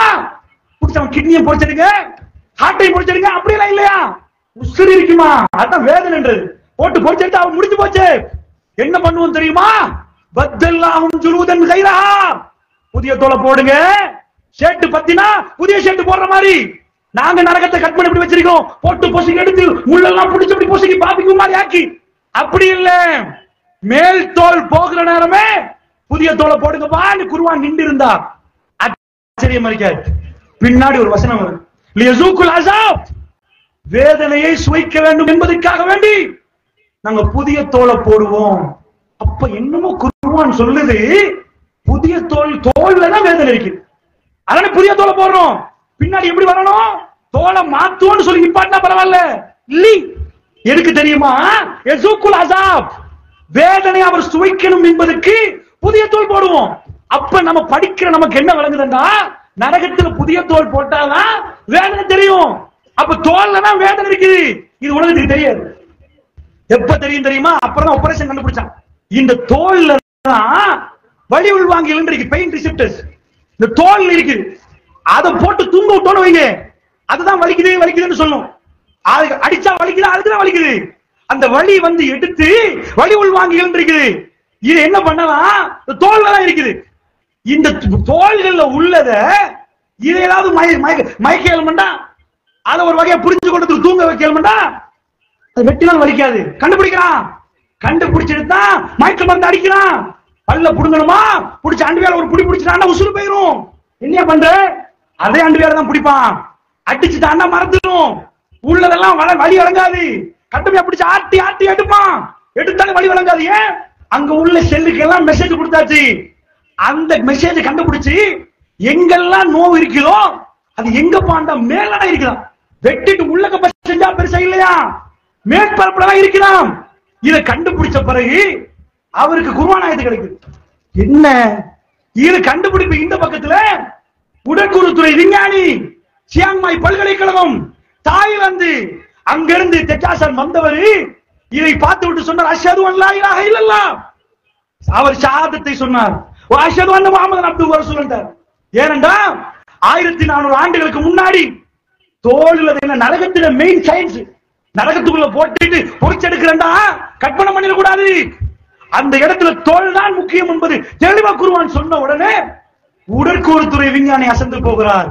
நீங்கள் குர்ஆன் என்பது விஞ்ஞான புத்தகமா நினைக்க கூடாது, அதுல முழுக்க முழுக்க விஞ்ஞானம் இருக்க நினைக்க கூடாது. குர்ஆன் என்பது என்ன தெரியுமா, படிச்சுட்டு போற நேரம் நான் பேசுறேன், என் பேச்சு 2ஆம் ஆண்டு பிள்ளைக்கு வழங்கி அட்வான்ஸ் லெவலுக்கு உள்ளவனுக்கு வழங்கினா ஓரளவு பரவாயில்லலாம். ஒருத்தர் பேசுறாரு, எல்லாரையும் உட்கார வச்சுட்டு ப்ரொஃபசர் மார்க்குக்கு மட்டும் தான் வழங்கிட்டு இருந்தா என்னப்பா நீ ஓன் திறமையை காட்டிட்டு போறணும். ரஹ்மான் அவன் எப்படி எல்லாம் வச்சிருக்கான் தெரியுமா குர்ஆன, இது படிச்ச சயின்டிஸ்ட் மட்டும் தான் தெரியுமா. 1400 வருஷத்துக்கு முன்னாடி ஆட்கள் எல்கேஜின்னு வச்சா, இன்றைக்குள்ள ஆட்கள் அட்வான்ஸ் லெவல் வச்சா ஒரு பேச்சுக்கு எல்லா தரப்புக்கும் புரியணுமே, அவங்களுக்கும் புரியணுமா. விஞ்ஞானமா கொட்டி எடுத்தோம்னா ஒண்ணு வாங்காது. ஒரு வார்த்தையை சேர்த்த உடனே இந்த ஒரு வார்த்தை இவர்களை ரொம்ப அற்புதத்தை பார்க்க வைக்கலன்னா, நரகத்தை சொல்லக்கூடிய ஆயத்தே விஞ்ஞானத்தால் கடுமையா நிரூபிக்கப்பட்டிருக்கிறது என்று சொன்னால் எவ்வளவு ஒரு துளி சந்தேகம் இல்லாமல் அல்லாஹ் ரப்புல் இஸ்ஸத் இதை நிரூபித்திருக்கிறான் என்று சொன்னால், இவைகளை எல்லாம் ஓதிட்டு போற நாம் இந்த ஈமான் நமக்குள் நுழைந்ததற்கு பிறகு அல்லாஹ் ரப்புல் ஆலமீன் சொல்லுகிறான், ஜினா வலா தக்ரபு, அதாவது வலா தக்ரபு ஜினா, ஜினாவுக்கு நெருங்காதீங்க என்றான். இதுதான் ஆக டேஞ்சரான பாவம். அன்பு தாய்மார்களே, மாப்பிளமார்கள் வெளிநாட்டுல சில பேர் குடும்பத்துக்காக போறாங்க. இங்க உள்ள பெண்கள் பலர்கள் என்ன பண்ணிட்டீங்க, மாப்பிளமார்களும் தப்பு பண்றாங்க, பெண்களும் என்ன பண்ணிட்டாங்க, அவர் உழைச்சு போறதுக்கு போனார். இங்க இருந்து இவர்கள் பல வகையான தொடர்புகள் உருவாக்கப்படுவதை கேள்விப்படுகிறோம், ஆங்காங்கே கேட்கிறோம். நான் கேட்கிறேன், அல்லாஹ் ரப்புல் இஸ்ஸத் இதை தடுத்திருக்கிறான். ஜினா தடை என்று நமக்கு தெரியுது, அது எப்படிப்பட்ட தடை, அதுக்கான பனிஷ்மெண்ட் என்னன்னு நீங்க புரிஞ்சு கொண்டால் நாம் நடுங்கி நிற்போம். அல்லாஹ்வுடைய நல்லடியார்களே, புரிந்து கொள்வதற்கு சொல்கிறேன். ஆதம் நபியை படைச்சிட்டு ஒரு மரத்தை காட்டுறான், நீங்க நெருங்காதீங்க, இந்த மரத்துக்கு நெருங்காதீங்கன்றான். அப்ப பயன்படுத்துற வாசகம் என்ன, பலா தக்கரபா, நீங்க 2 பேரும் பண்ணாதீங்க, ஆதிகி ஷஜரா, இந்த மரத்துக்கிட்ட நீங்க 2 பேரும் நெருங்க கூடாது அப்படின்ட்டா. அதே சொல்லி எடுத்து போடுறான், ஒரு ஆம்பளைக்கு பொம்பளைட்ட காட்டி, பொம்பளைக்கு ஆம்பளையை காட்டி நெருங்கிறாதீங்க அப்படின்னு அல்லாஹ் ரப்புல் ஆலமீன் சொல்றான்டா. மனிதன் இந்த பூமிக்கு வந்தானே ஒரு மரத்தை பிடிச்ச ஆதம் நபி, அவர் கண்ணியமானவர், அவர் மரத்தை தான் பிடிச்சாரு. எங்களுக்கு அதே சொல் வருகிறது, மரத்துக்கு இல்ல. பொம்பளைய பிடிச்சாரப்பா, அந்நிய பொம்பளை. ரசூல் ஸல்லல்லாஹு அலைஹி வஸல்லம் மரணம் நெருங்குற நேரத்தில் பலவிதமான அற்புதமான உரைகள் செய்தார்கள். ஒவ்வொரு உரையும் வித்தியாசமாக இருந்தது. பெருமானுடைய உரையை சஹாபாக்கள் கேட்கிறது கண்ணீர் கண்ணூர் அப்படி ஓடிச்சு. அதில் ஒரு நாள் பெருமானார் வந்தார்கள் மிம்பருக்கு. ஜலச ரசூலுல்லாஹி ஸல்லல்லாஹு அலைஹி வஸல்லம் அலல் மிம்பரி. பெருமானார் மிம்பர்ல உட்கார்ந்தாங்க.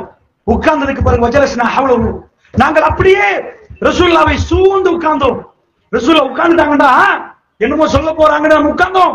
ரசூலுல்லாஹ்வுடைய பயான் நம்ம மாதிரி மணித்தியால கணக்கு பேச மாட்டாங்க. அவர்களுக்கு கொடுத்த அற்புதம் 2 வரியில முடிச்சிருவாங்க. அவ்வளவு பெரிய டேலண்ட். மணித்தியால கணக்கு பேசுவது டேலண்ட் அல்ல.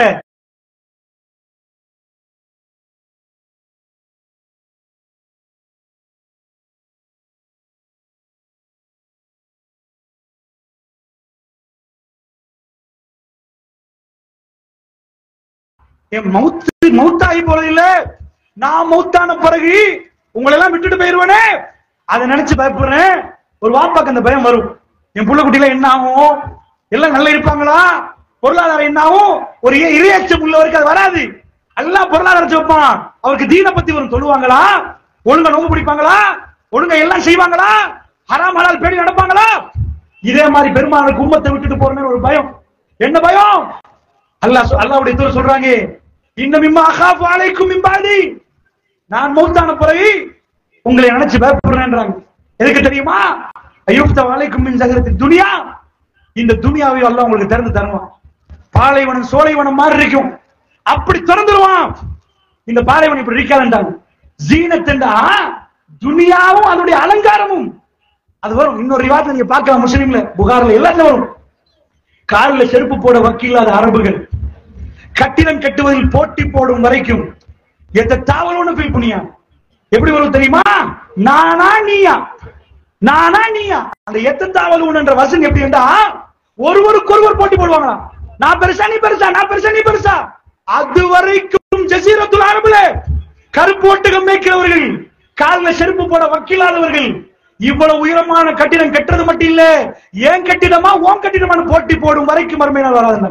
அந்த காலில் செருப்பு போட வக்கில்லாத அரபு யாரு தெரியுமா? துபாய், சவுதி எல்லாம். இன்னைக்கு பெரிய பணக்காரன்றதுக்கு ஒண்ணுக்கும் வக்கீல்ல. கருப்பு ஒட்டகம் சோப்பு ஒட்டகம் வச்சிருப்பாங்க. சோப்பு ஒட்டம்னா பெரிய கோடீஸ்வரன், கருப்பு ஒட்டம்னா பரம ஏழை. உலகத்துல இன்றைக்கு உள்ள பில்டிங்ல அமெரிக்கா இல்லையா, பீஜிங் வரல, சைனா இல்ல, ஜப்பான் வரல. உலகத்தில் உள்ள கட்டிடங்களுக்கு உயரம் இருக்குது. உலகத்தில் ஆக பெரிய கட்டிடம் வந்து புர்ஜ் கலீஃபா 850 மீட்டர். அதுக்கு கீழே உள்ளது சைனால 550 கீழே, 550 600. டவர்ல லோட்டஸ் டவர் 340. இதான் உயரம். அப்ப இந்த இது டவர், அது பில்டிங்ஸ் பெரிய இது.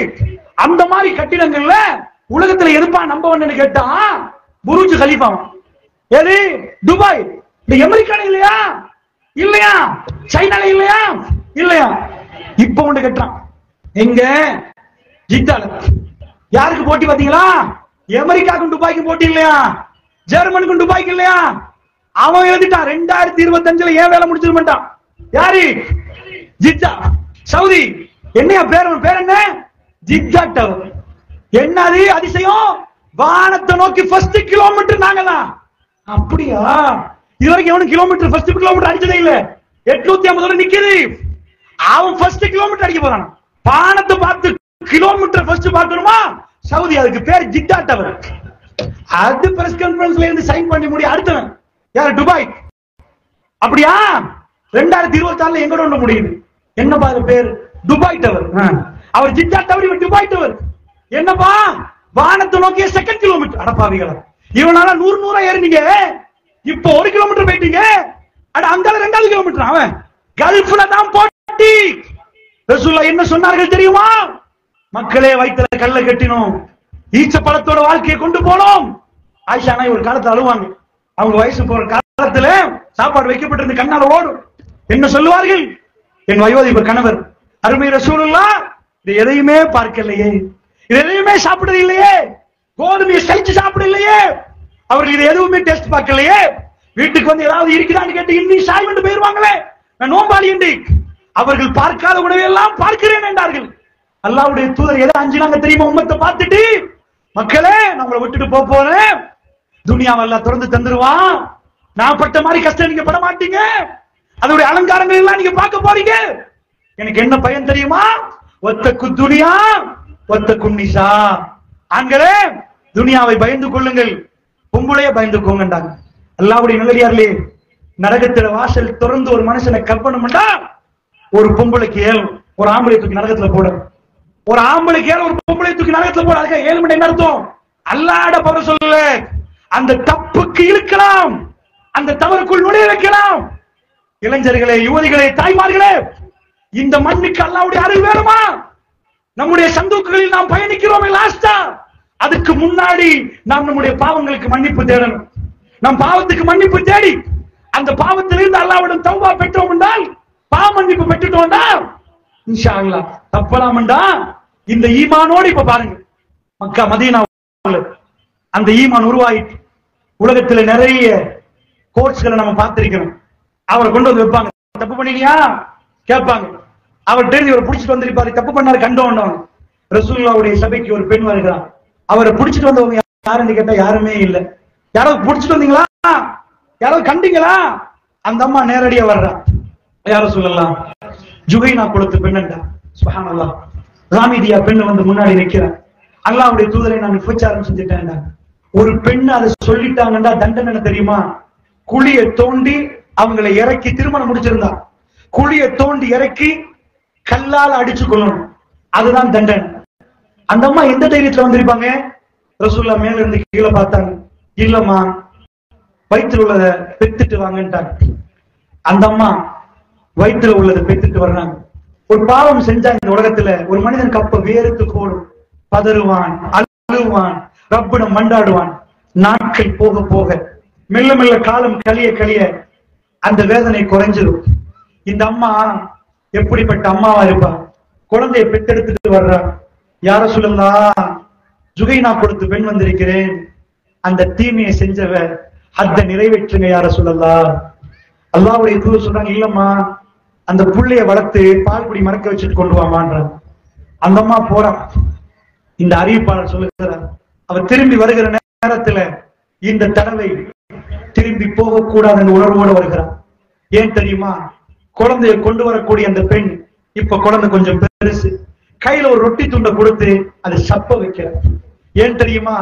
ரசூலுல்லாஹ் திரும்ப என்ன வீட்டுக்கு அனுப்ப கூடாது, நான் அல்லாஹ்வுக்கு துரோகம் செய்து விட்டேன், என் ரப்பை எப்படி நான் பார்ப்பது?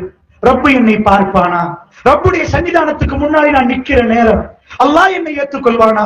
என்னை போன்று தள்ளி விட்டால் எப்படி இருக்கும் என்ற உணர்வோடு வந்திருக்கிறார். உலக நீதிமன்றங்களில் இப்படியான அதிசயங்கள் யாரும் பார்த்திருக்க மாட்டார்கள். பெருமானார் வீடு தேடி போய் மனிதர்களை கொண்டு வந்து கொல்லவில்லை தாய்மார்களே, அது நடக்கவில்லை. மதீனா நகரம் இந்த உலகத்திலே எல்லோரும் எல்லா அதிசயம் பார்த்தாலும் அது அதிசயம் அதிசயம் என்று சொல்லுகிற வாழ்க்கைக்கு சொந்தக்காரர்களாக மனிதர்கள் மாறியிருந்தார்கள். அந்த அம்மா இன்றைக்கு வருகிற நேரம், அந்த பிள்ளைக்கு எவ்வளவு வயசு நினைக்கிறீங்க? சாதாரணமா பால்குடி மறக்க வைக்கிறதுக்கு எல்லாத்துக்கும் சேர்த்து 2 வருஷம், சுமக்கிறதுக்கு எல்லாம் சேர்த்து அப்படின்னா விபச்சாரம் நடந்த அண்ணளவா ஒரு 3 வருஷம் இருக்கு. 3 வருஷத்துக்கு முன்னாடி நடந்த ஒரு அண்ணளவா, 3 வருடங்களுக்கு முன்னாடி நடந்த ஒரு பாவத்தை இன்றைக்கும் அங்கலாச்சா எப்படி ஒரு ஈமான் அந்த பெண்ணிடம் இருந்திருக்கிறது.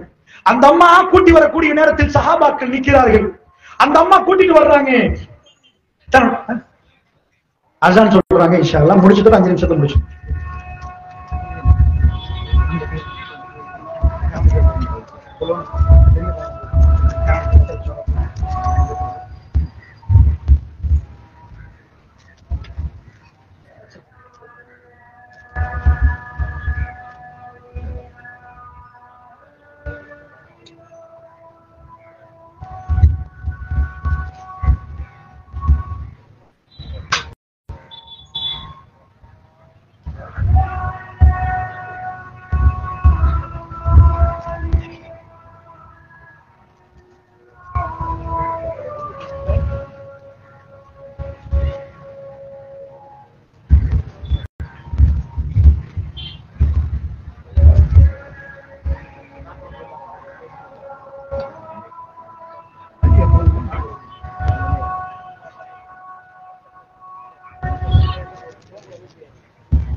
அன்பு தாய்மார்களே, பெரியவர்களே, அல்ஹம்துலில்லாஹ் அல்லாஹ்வுடைய அருளால் ஒரு சந்தோஷமான ஒரு விஷயம் என்னென்றால், கடற்கரை ஓரமாக நாம் எல்லாம் அல்லாஹ்வை பற்றி இன்றைக்கு பேசியிருக்கிறோம்.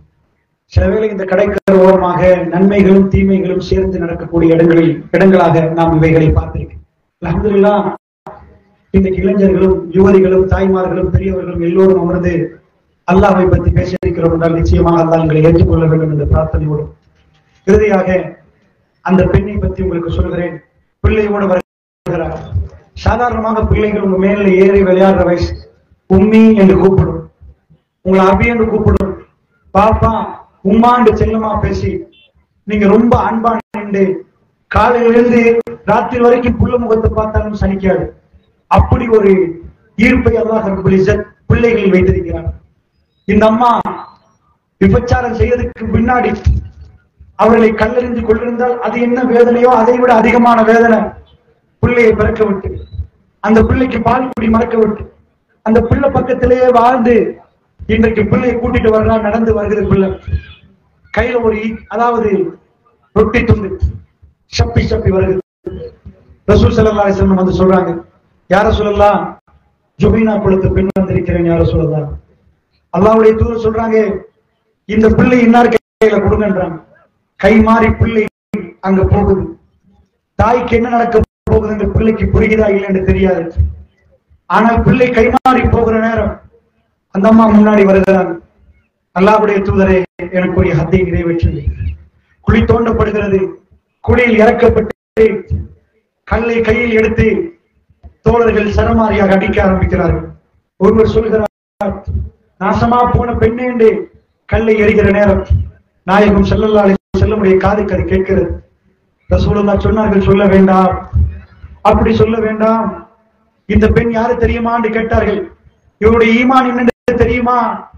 இந்த ஈமானை மதீனத்து மக்கள் 70 பேருக்கு பிரித்து கொடுத்தால் அதை விட அதிகம் என்றார்கள். அப்படி என்றால் என்ன அர்த்தம்? உங்க வீட்டுல ஒரு 10 கிலோ அரிசி இருக்குது, அது உங்களுக்கே போதும். 1000 கிலோ இருந்தா எத்தனை வீட்டுக்கு பிரிச்சு கொடுக்கலாமோ இதே மாதிரி கனத்த ஈமானுடைய இந்த பெண், விபச்சாரம் என்பது அந்த தருணத்தில் ஏற்பட்ட ஒரு தவறு. ஈமான் தூக்கப்படுகிற நேரம் அந்த பெண் விபச்சாரம் செய்து விட்டால் அதற்காக வேண்டி பாவ மன்னிப்பே இல்லை என்று இல்லை. அந்த பெண்ணுக்கு திரும்ப ஈமான் செய்ததற்கு பிறகு பலம் என்ன தெரியுமா? என்னை கொல்லுங்களேன், என் ரப்பை நான் பார்க்கணுமே.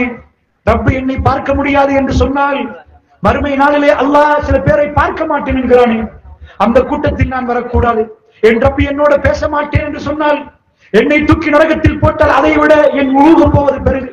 என் ரூஹு போனால் போகட்டும் என்று முன்னாடி வந்து அந்த பெண் குழியில இறங்கின பிறகு கல்லால் எறிந்து கொள்கிறார்கள். அல்லாஹு அக்பர். அந்த பெண் கஃனிடப்பட்டு ஜனாசா தொழுவது ரசூலுல்லாஹி ஸல்லல்லாஹு அலைஹி வஸல்லம். அந்த பெண்ணுக்கு ஜனாசா தொழுவிக்கிறார்கள் ரசூலுல்லாஹ். அல்லாஹ்வுடைய நல்லடியார்களே, உங்களுக்கு ஒரு நல்ல செய்தியை சொல்லிவிட்டு நான் பிரியாவிடை கொடுக்கலாம் நினைக்கிறேன். இந்த உரைக்கு என்ன நல்ல செய்தி? யா இபாதியல்லஸீன அஸ்ரஃபு அலா அன்ஃபுஸிஹிம் லா தக்னது மின் ரஹ்மத்தில்லாஹ்.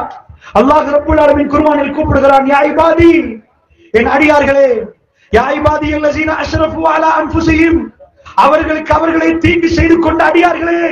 அல்லாஹ் கூப்பிடுகிறான். புள்ள தப்பு பண்ணினா என் செல்ல புள்ளைன்னு கூப்பிட மாட்டாங்க, வேறு விதமான வார்த்தைகள் பயன்படுத்துவாங்க. ஆனால் பாவம் செய்து அநியாயம் செய்து அக்கிரமம் செய்த அந்த அடியார்கள் எல்லாம் கூப்பிடுறாங்க, யா இபாதி, என் அடியார்களே. யா இபாதியல்லஸீன அஸ்ரஃபு அலா அன்ஃபுஸிஹிம் லா தக்னது மின் ரஹ்மத்தில்லாஹ். அல்லாஹ்வுடைய அன்பில் நம்பிக்கை இழக்க வேண்டாம். அல்லாஹ்வுடைய ரஹ்மத்தில் நம்பிக்கை இழக்க வேண்டாம். இன்னல்லாஹ யக்ஃபிரு ஸுனூப ஜமீஆ. அல்லாஹ் உங்களுடைய எல்லா பாவத்தையும் மன்னிப்பான். நல்ல ஒரு செய்தியை எடுத்துக்கொண்டு மக்ரிப் தொழுகைக்கு போவோம் பெரியவர்களே. நானும் நீங்களும் எல்லோரும் பாவம் செய்தவர்கள். இந்த பாவத்துக்கு அல்லாஹ் ரப்புல் ஆலமீன் இன்னஹு வல் கஃபூருர் ரஹீம்.